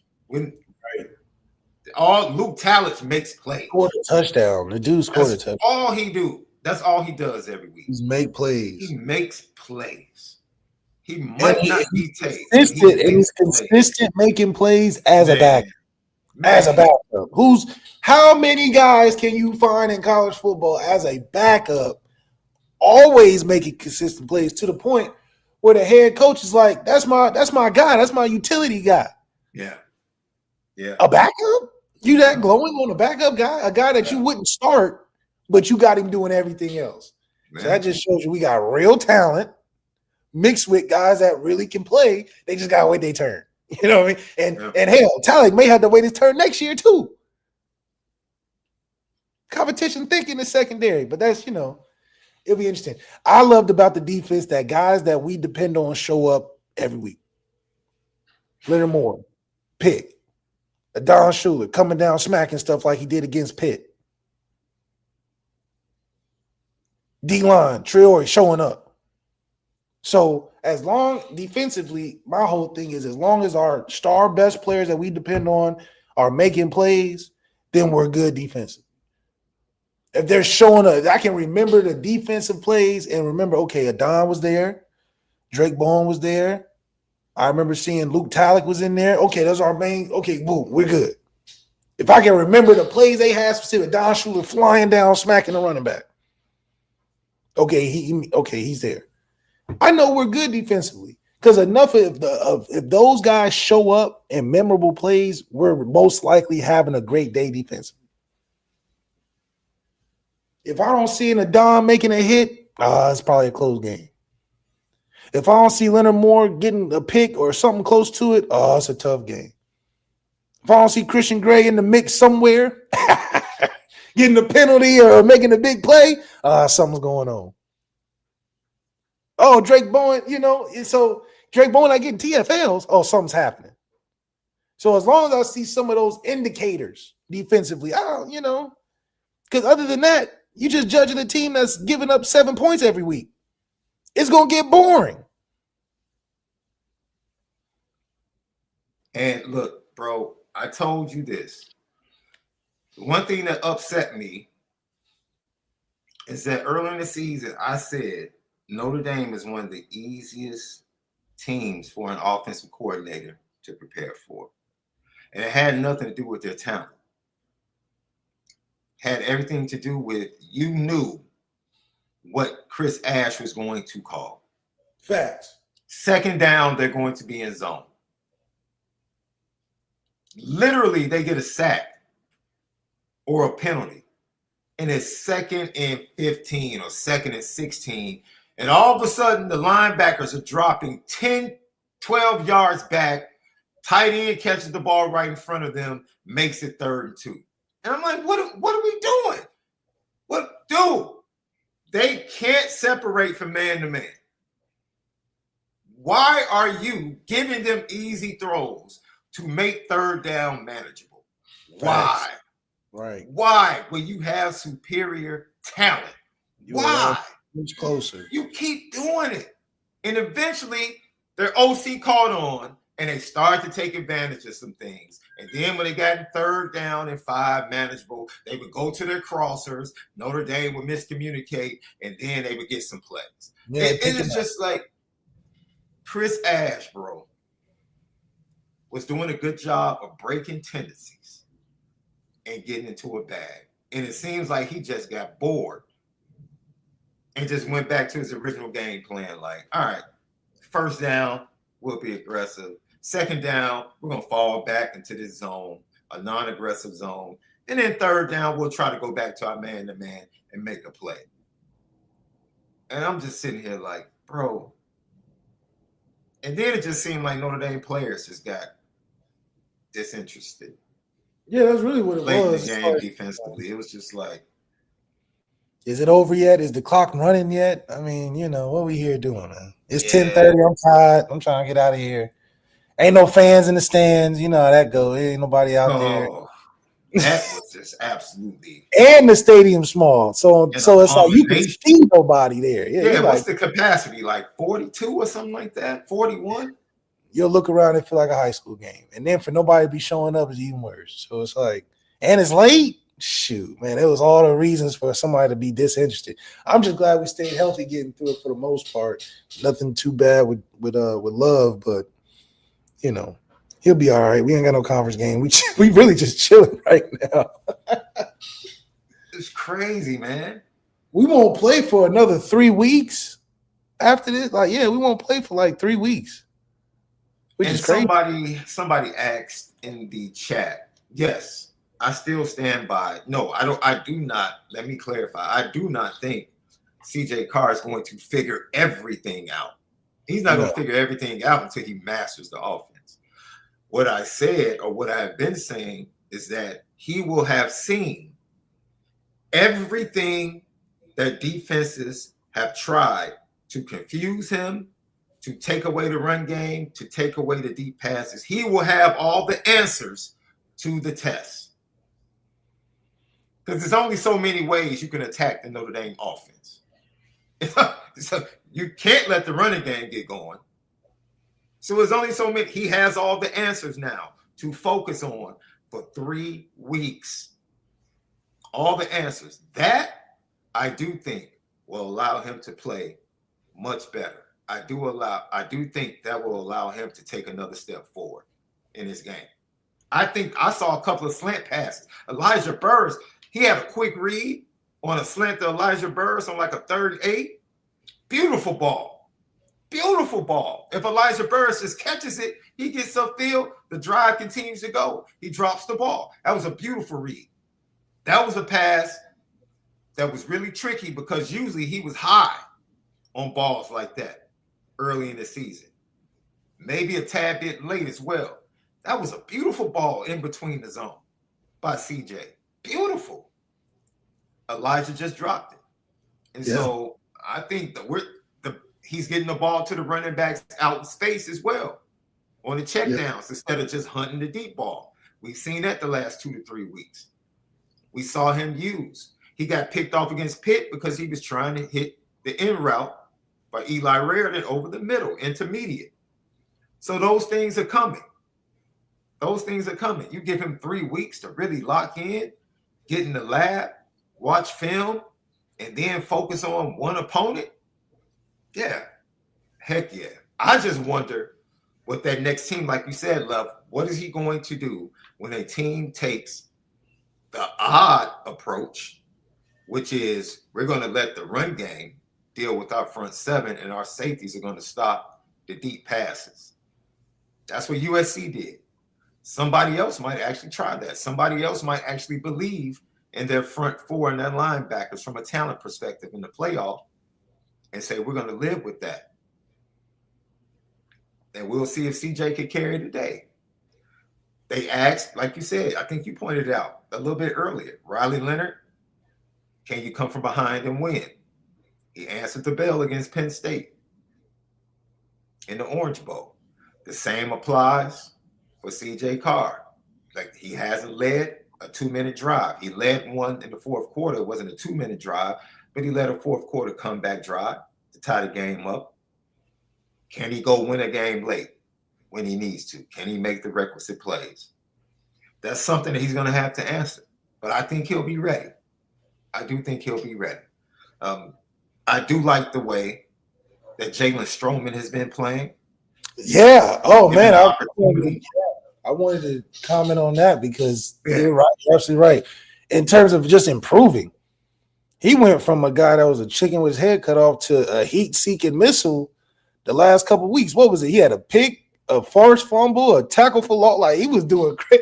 It was like back to back to back. So, yeah, he's really came on strong, probably like just through the journey of understanding that it was a high expectation of being consistent every week and that we're not waiting for nobody. And he saw guys jump him. I mean, just the gauntlet of going through all of that as a fifth-year guy. You know, you're supposed to be old head, you know, OG, but they got you running around here like you back in your red shirt sophomore year competing for a spot, which gave him life.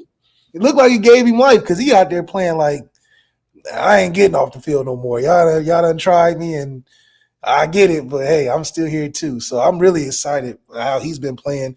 And these are guys that are, I guess, technically the backups or second guys in, right? Like, these ain't even the Tays and the Dons of the world. So we are really strong and healthy in that secondary unit. And unfortunately, I just think somebody going to give Mike Mickens that bag.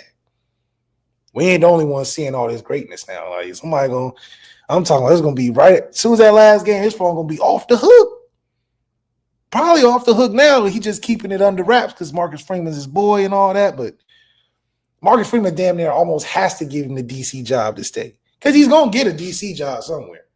I mean, Gerard Parker then stole the head coaching job after one year. So outside of head coaching somewhere, I don't know. I think it's just, I think unfortunately, I think it would be too costly for Mike Mickens to stay. I think we should be happy that he's going to be taking the next step next year. I don't know how he's going to stay. How you going to keep him there? He's hot. He's about as hot as the Brian Hartline receiver at Ohio State. Maybe he is our version of Brian Hartline that's just committed. I don't know, man. He's hot. I mean, just committed.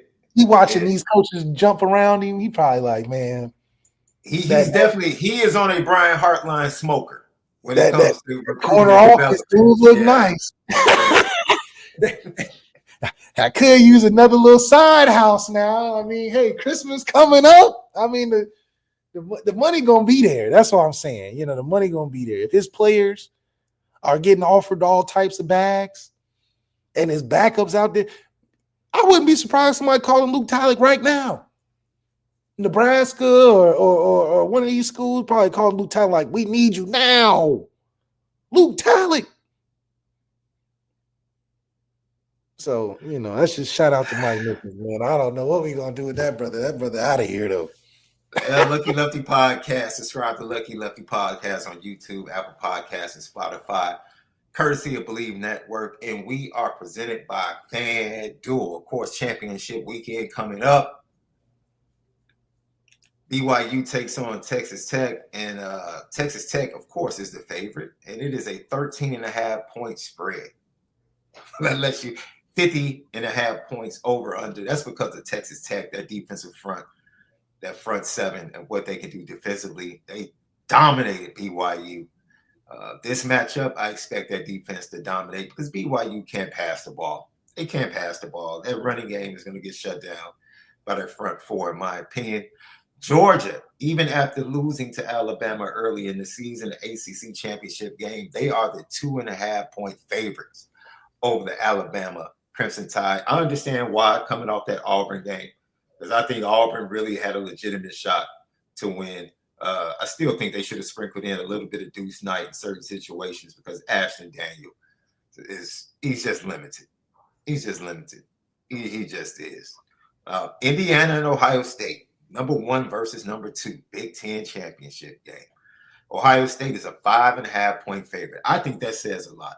As well as Indiana has looked this year, and having a Heisman candidate in Mendoza.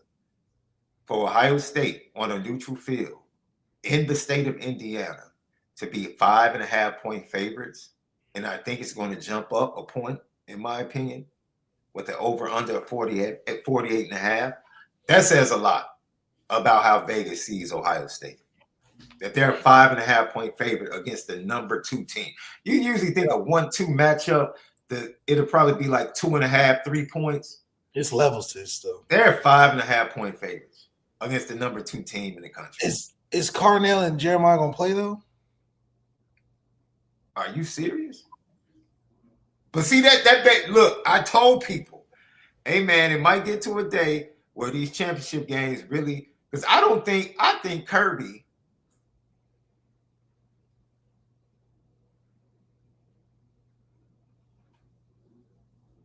I'll keep it a buck, Left. I think Kirby would much rather not play in the SEC championship game with 1 loss. I think he would switch spots with Ole Miss. I think he would much rather switch spots with Ole Miss and be the team with 1 loss in the conference, watching other teams play in the SEC championship game while his team rests and gets ready for their first round match. That's what I'm saying. They're good enough to them both can contend. Yeah, if you would ask Kirby and give him anonymity, he would probably definitely tell you, yeah, you can have that conference championship game. I think it might be getting to that point, especially if they expand the playoffs even further. The championship games might become obsolete. Yeah, if they expand so then what would be the point of a conference? If they expand the playoffs, which would shorten the week of last game to the playoff games, then there shouldn't be a championship game. Yeah. Because what would be the point if you're adding teams anyway? Yeah. Yeah. But then if there's no conference championship, that means there's no conference. Right. Which means then what? Ain't no banners being hung anymore in football. I mean, I know everybody, they need to get on that Notre Dame wave, but I know they want to hang division championships and rivalry banners up, but you can't make one without the other. You can't get rid of championship games, but then keep conferences. Man, let me tell you something. I'll keep it short and sweet.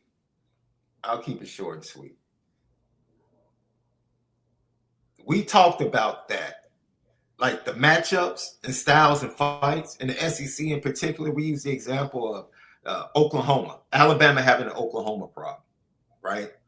Texas having a Georgia problem, Georgia having an Alabama problem. And it's like, yo, that's wild. Like, they just can't. And Ryan Day finally got over the hump against Sharon Moore, who, by the way, I'm not sure he's the right guy in Michigan. I'm just going to keep it 100. I'm just going to keep it 100. And all those Michigan fans that jumped on our show talking about it, Bryce Underwood had your running backs, he would have the same stats as CJ Carr. Stop. I'll say it again. There's a huge gap between CJ Carr and Bryce Underwood right now. Huge gap. Bryce got some. I think Bryce Underwood is extremely talented. He's an extremely talented young quarterback. Extremely. But come on, man. Like Love says, it's levels to this. This is the funny thing over at FanDuel. FanDuel actually has the spread for the matchup in 2026, November 13th, when LSU goes to Oxford to take on Ole Miss. I will not kid you. This is the Lane Kiffin effect. The line for next year's game between LSU and Ole Miss is actually up on FanDuel. I kid you not. It's up already? It's all. They don't know who's coming. They don't know who's going. They don't know recruiting classes. They don't know anything. LSU has been installed as a 1.5 point favorite. That's crazy, bro. Out the gate. What? That and much more you can find only over at FanDuel. Download the FanDuel app or go to FanDuel.com. I'm sorry. That's crazy. Even for serious bettors. Come on, man. Really? We have a line on a November 2026 matchup. All of this is driven by Lane Kiffin, of course. All driven by Lane Kiffin. But that's Notre Dame football, regular season 10-2, 10 games in a row, in position to once again be in the college football playoffs. Tomorrow night, we'll see where they sit in the rankings. If they are in the top 9 tomorrow night, you can pretty much write it in that Notre Dame is in the playoffs. Yeah, because they would only be bumping out, 11 and 12 if it really came down to it? Yeah. Well, Ole Miss has to be affected some way. If the line if the line is already out in favor of LSU for next year's game, then how is that not affecting anything they got going on right now? Like, so how are you getting that number if it doesn't mean anything now? I'm worried whether or not some of their players jump in the portal before the playoff starts. Well, the running back probably will. Their best Chambliss might. What are you talking, man? No, Chambliss is gone. Now, I hope Jaden Wade goes to LSU and leaves Kirby Smart. I don't know why he would, but that would be a good move. But you got to think Chambliss is going to go because he only went to Ole Miss for Lane Kiffin. Chambliss was trying to, he had pictures with BK. He probably wanted to be at Notre Dame one of the days. But Chambliss going to go. That running back, wasn't it Kiwi or something like that? Kawan Lacey.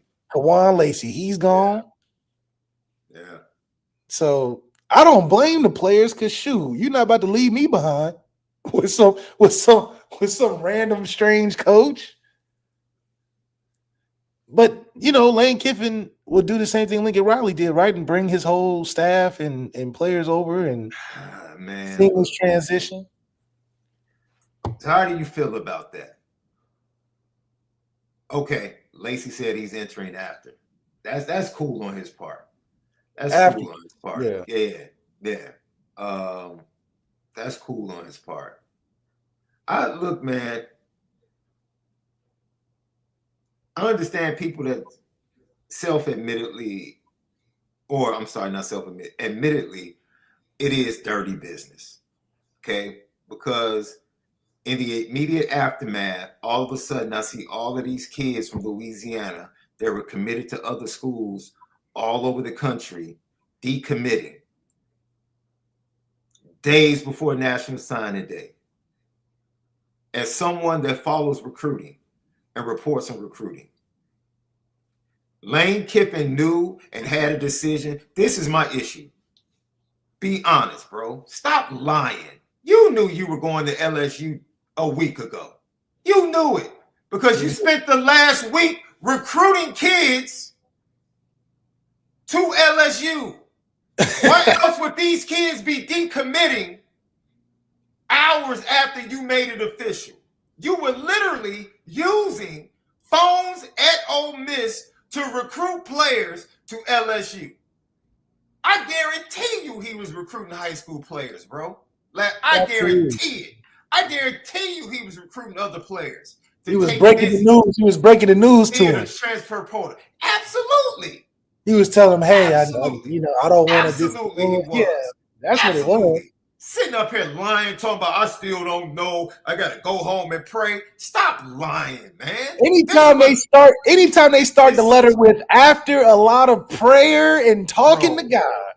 This is why This is why when people were trying to talk about the players and NIL, I'm like, dude, I don't want to hear anything about the players when it's dirty business at the top. You can't even get honesty at the top. Bro, it's not that hard. It's Ole Miss and LSU. It's not that hard. I'll say it again. It's Ole Miss and LSU. It's not a hard decision. Yeah, not a hard decision. One is going to give you more money in salary. The other one is going to give you less. One has more resources. One has less. One has a better recruiting base in the state. One has less. It's not that hard, Lane Kiffin. Stop lying. Stop. You were treacherous. The way you went about this. Treacherous in your actions.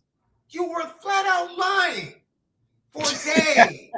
Just lying. And then using the Lord's name in vain. Use the Lord's name in vain. What are you talking about? You have to pray about it. Yeah, that's how he started it. That's how he started the whole thing. Stop. Stop being blasphemous. You knew. Literally, last Thursday, Ryan Clark was literally on First Take, basically spilling the beans, literally calling you his coach. My coach. It's been a done deal. What are we talking about? What are we talking about? And then you were a liar. You were treacherous. You used God's name in vain, in my opinion. And then to take it a step further, you're out here flat. Dude, I've never seen so many kids committed to other schools all across the country that are from Louisiana. Hours after he announces they decommit. I'm decommitted. Where is he from? Slidell, Louisiana. Monroe, Louisiana. New Orleans, Louisiana. Like, what is going on? Dude. Some of it is natural, though. Some of it is natural. Bruh. But you, at this point, you have to decommit knowing that they want you left. You're not decommitted. You have to know that they want you. Like you have an offer to commit. Yeah, yes. You're transferring the offer. Absolutely. There's been communication. Absolutely, Left. Man, look, please, people. This is why I don't want to hear anything about these kids. I just don't. I don't want to hear anything about the kids when you have people like Lane Kiffin.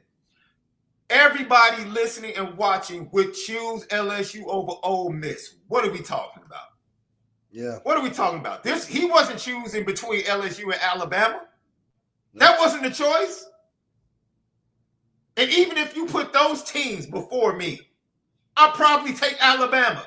I still would say it's really not that hard. It might be a smaller margin, but I'm taking Alabama. Yeah, I'm taking Alabama.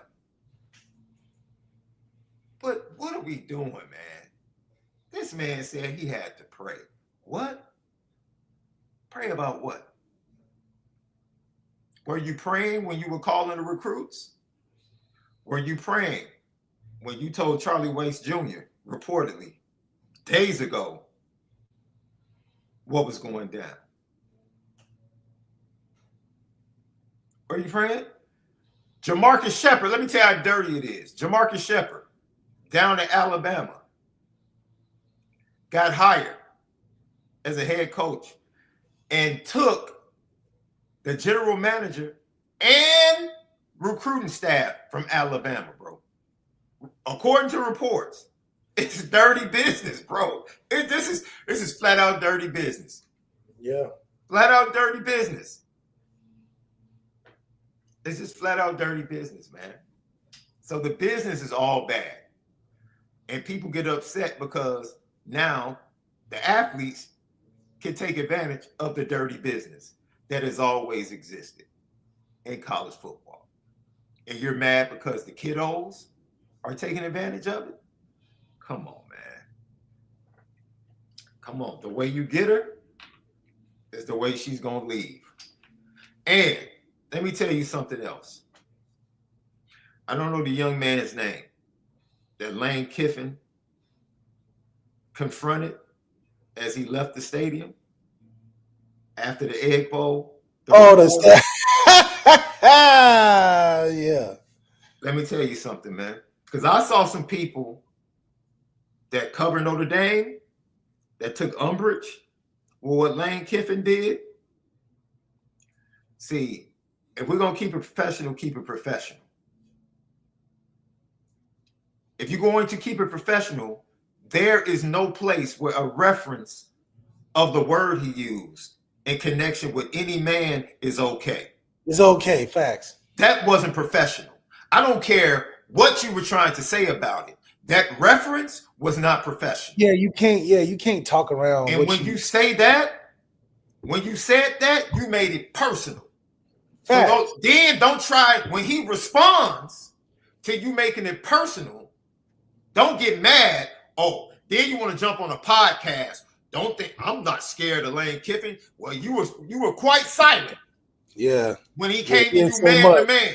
He and told me it ain't gonna be funny. He said it ain't gonna be funny in there. Yes. He came to you man to man about a personal matter. You made it personal. And he came to you man to man. And you had nothing to say. Nothing. But then you double down in you double down. Yeah, you double down in and beat your chest. I'm not scared of Lane Kiffin. I'm not buying it. I'm not buying it. You look real soft, my dude. Like Goldsmith said, he definitely didn't follow in there. He didn't follow him in that room. You look real soft, my dude. Real soft. And he's still leaving. And he still ain't coming back to Ole Miss. Boy. Okay. It's personal. You want to know how that word is supposed to be used? Did you see the defensive tackle for the Browns in the post-game press conference? Yeah, he called. Yeah, he said he wanted that to be personal. Yeah, he wasn't using it as a reference. No. He said that is a personal word. He wanted the dude to know. This is. And then he said, "I'm surprised it didn't happen earlier because He said, "No, absolutely. He started off with it. Absolutely. Yeah, he said, "What is he?" Yeah." And shout out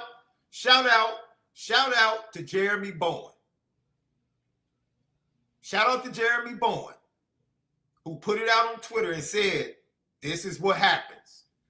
Because the media gets real spicy and slick and says a lot of things, but then when they get confronted because they overstep their boundaries, then they want to cry, I'm doing my job professionally. Nah, bro.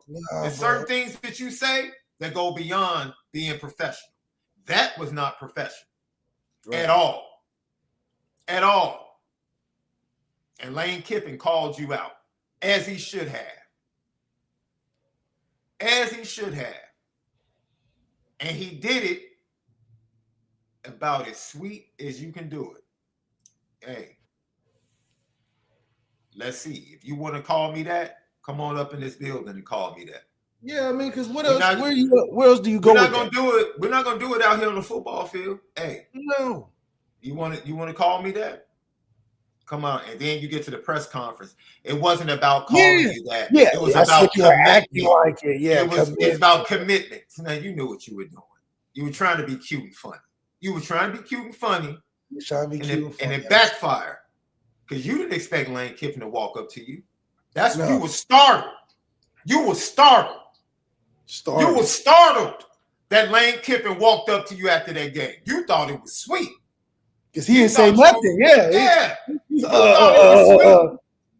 You thought it was sweet. You thought you were going to get away with it. And next thing you know, Lane Kiffin is right there. Lane definitely slid up on him and got in his grill, too. He didn't say nothing. He was just looking at. He was looking like. He didn't say a word. He didn't say nothing. He didn't say nothing. Yeah. Keep it professional in these professional streets. If you want to make it personal, what we tell people all the time, people we talk to, whether it's in the chat, whether it's on social media, hey, if you want to have a conversation, a difference of opinion, you want to keep it professional, keep it professional. But if you step over the line, you can't be mad with somebody catching you out in public, face to face. You can't be mad. Don't try to play the victim role. Don't get to the press conference. That's not what I meant. I was talking about commitment. No, you weren't. You were trying to be funny. Because you wasn't trying to explain until I said something. Until he said something, you wouldn't go, oh, what I mean by that is, no. You said it, let it rest, let it spread on the internet, let it get you hot. And then when he addressed you, then it became, no, what I meant was, that's like these fans on X, man. They don't want to talk stuff before the game. But right when they see the game in, now they want to jump in the DMs and, oh, you suck, and oh, I knew. No, where was you at before the kickoff? I only respect trash talkers before the kickoff. That's crazy. That's crazy, love. It's crazy, man. But that's how it is in these streets, man. That's how it is in these streets. I can't tell you how many times this year, whether it's during a show, where I have to tell people like, yo, this is what makes being a fan jointly fit together for Notre Dame great, because there's so many layers, right? You talk about the diversity in the Notre Dame landscape from an athletic standpoint, left all the time. So many different backgrounds. That's what makes the brotherhood special. That's what makes being a Notre Dame fan special. It's like all of these different backgrounds coming together to talk Notre Dame football, talk about the history, talk about, oh, I remember this game from this year. I remember this moment, and just sharing and sit back. The younger fans being able to hear from the fans that were there during the Lou Holtz era. I'm being able to hear from fans that were there during the era Parsegian level of era. It's just fantastic. Yo, who has only a few programs that have that richness in history and tradition? And Notre Dame has it. That's what makes being a Notre Dame fan super dope. And we're independent. It's dope.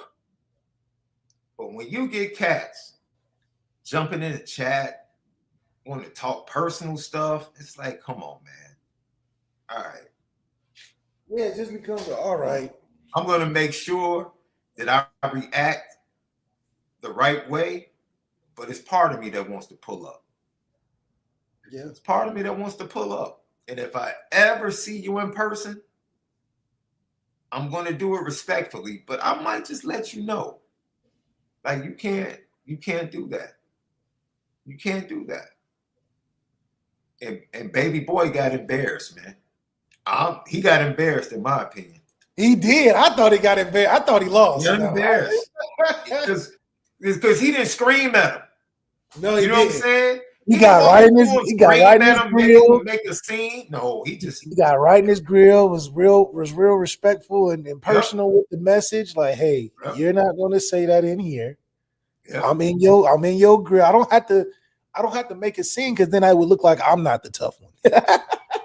I would just tell you what it is and then see what you up to. Like, well, Disippy 20. Thank you for the super chat, man. Bless you. What are you guys' thoughts about teams claiming to rethink scheduling high-ranking teams if they're left out of the playoffs?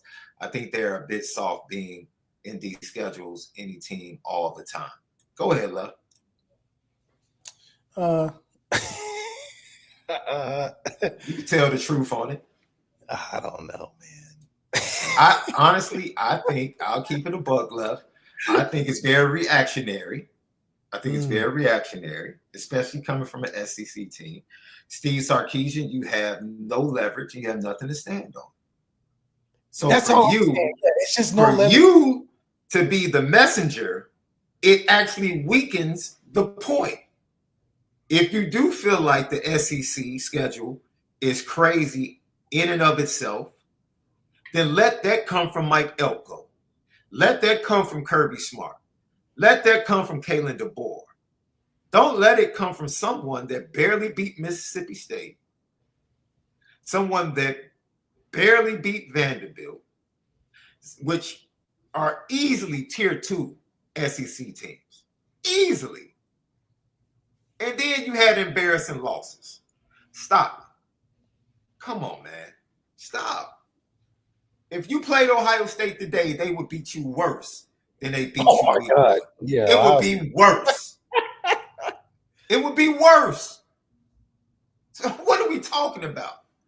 This is why I love the route that committee is taking. They are actually watching the team. They're watching the games. And they're saying, yo, all of that stuff, resume, numbers, yeah, we look at this, but they're just a better better team than you right now. They're just a better team. That's what they're telling Miami. Right now, they're a better team. I understand week 1. Yes, that's part of the equation. But the most important thing is getting the best teams currently in the playoff. They're better than you right now, as far as Notre Dame. They're better. I'll take it a step further. Notre Dame is a better team than Oklahoma right now. They just are. Have been for weeks. Oklahoma is still ranked in front of Notre Dame. You know why? Because Notre Dame has to get dinged for losing 2 games in the first 2 weeks. Yeah, that's why we're not 5, and we're okay with that. But if it was really a level playing field between Notre Dame and Oklahoma, dude, it wouldn't even be fair, bro. Your quarterback, John Mateer, can't throw the ball. No, like literally. Please give us Oklahoma in the first round. Please send us to Norman, Oklahoma. Please send us to Norman, Oklahoma. Please. I'm begging. Send us to Norman, Oklahoma. Because it's going to get ugly. That game is going to get real ugly for Oklahoma if Notre Dame goes down there. Real ugly. Matter of fact, I think Notre Dame should jump Oklahoma, in my opinion. If we're going to be honest about who the better team is, Notre Dame should jump Oklahoma. Come on, man. Did you not watch Oklahoma against LSU? Man. Did you not watch Oklahoma against LSU? Notre Dame beats both of those teams by double digits. Easily. Both. Oh, there's no close game. Both. So you see both things happening. You see them looking at Notre Dame and saying they're the better team. And then you see them looking at Oklahoma's resume and saying, hey, we can't deny what Oklahoma's done in the SEC. We're going to give the nod to Oklahoma. Because there's no way they can look at Oklahoma and Notre Dame play and say, Oklahoma's the better team. It has to be some other measurables that they're looking at. Just my opinion. Here's the GTB on the way out. Left for everybody. Super dope. Let's once again, let's run this stretch to playoff football and the holidays. Hope you guys had a great time with your family. Holiday season is so dope, man. So dope. Happy birthday to my niece, Kaylani. It's her 3rd birthday. Happy birthday to my great niece, man. She is a joy. She is an absolute joy. Already extremely talented. We already have on the drums and the piano. Already. SD2 Mike's Records, bro. We got to continue to build the empire, bro. Carson Beck is who Georgia told us he was. 6 interceptions in 2 games. 10 in 2025 to follow up to 12 and 24. Talk about it. Yeah. We knew. This one from our guy, Brian Hatton, 2389. I thought Stanford students are supposed to be smart. Why did they keep throwing? I give Elijah Brown a lot of credit, bro, because he was fearless. He was going at. He was. He didn't care. He was going at Leonard. You know what I mean? He found out quick, though. He was going at Leonard more, but he found out rather quickly, like, no, you don't want to do that. You don't want to do that. But, yeah, I thought that was interesting as well. Right? I thought that was interesting as well. And then, like, I do think this is another thing, Sark. All you guys schedule these FCS teams late in the season. What's that all about? What's that all about? Because they really want you to believe that the SEC schedule is like, dude, name one SEC team, one, that Notre Dame wouldn't be favored against, Lefty. Go ahead. Yeah, I don't. If Notre Dame played an SEC team moving forward, name the team of the SEC. The SEC is so tough, and Notre Dame is so mid. Who would Notre Dame be favored against in a matchup? Yeah, I couldn't think of who. I know in the Big Ten, there are 2 teams that Notre Dame wouldn't be favored against if they played. Indiana, Ohio State. Both teams would be favored over Notre Dame. Give me the SEC team Notre Dame wouldn't be favored against. Can't say Georgia. Nope. After that, Alabama. Nope. Yeah, can't say Alabama. So what are we? Who are we talking about? Definitely can't say Texas. I don't know, but the SEC is supposed to be so tough. With Texas, if Texas A&M played us again, they wouldn't be favored over us. If they played us right now.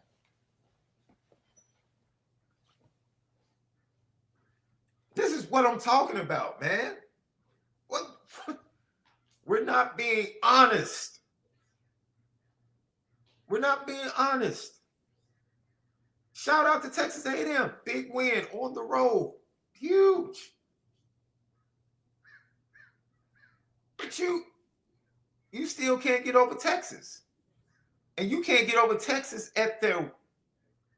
when they're not even at their best. Texas, for consecutive years, you're struggling in matchups against Kentucky?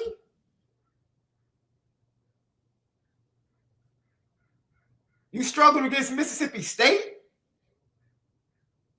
Really? Mississippi State and the Cowbells? That's a struggle for you? What? Georgia, I respect Georgia. I tell you all the time, I respect the heck out of Georgia and what Kirby Smart does. Respect the heck out of him. Loves the program. Yeah. He builds the program, one of the few programs that's not built around the quarterback. Facts. One of the few programs that is not built around the quarterback that continues to be successful. Tremendous respect for what Kirby Smart does. And I think he's one of the best ball coaches. But even in the chat, no one can come up with a team that would be favored against Notre Dame if they played from the SEC. The only 2 teams that would be favored reside in the Big Ten. They're the only 2. They're the only 2. And if you're saying that, then how can they keep us out of the playoffs? If you would say only 2 teams, there's 12 teams that can make it, and if only 2 would be favored over us, how are we kept out of the playoffs? That's the question that you got to ask everybody out there debating us. If there's only 2 teams in the country that will be favored over Notre Dame, there's no way that we're out of the 12-team playoffs. There's just no way. So I just think everybody's emotional. This is exactly what the powers that be wanted in the midst of the NFL season, lagging a little bit. They wanted college football to have this buzz, and they got exactly what they wanted. They have fan bases snapping at each other. They have all the talking heads giving great content and having great content to talk about. They wanted college football in the news on a more consistent basis, not just Monday or Sunday after the games and maybe a little bit on Monday. Now college football is a full week conversation. Full week. There's some really smart people at the top when it comes to marketing, business, and money. And when it comes to doing what's right and being honest and truthful, that's an entirely different conversation. But the business part of college football, immaculate. Absolutely immaculate the way they handle it. And they're getting exactly what they wanted. Chef's kiss. Exactly what they wanted. But it's crazy with this portal and National Signing Day coming up. All these days being stacked right behind each other, heading into the playoffs. It is absolutely crazy, along with the announcement of the playoffs next Sunday. It's crazy. Lucky Lefty Podcast. Once again, subscribe to Lucky Lefty on YouTube, X, TikTok, Instagram, and Lucky Lefty Pod. Hit that thumbs up for us. It helps with the views. We greatly appreciate everyone that joined us today. That's right. The rest of the week, we're going to tap into our awards for the season and some bigger things, season outlook, and what we expected and how things turned out. So lock in with us.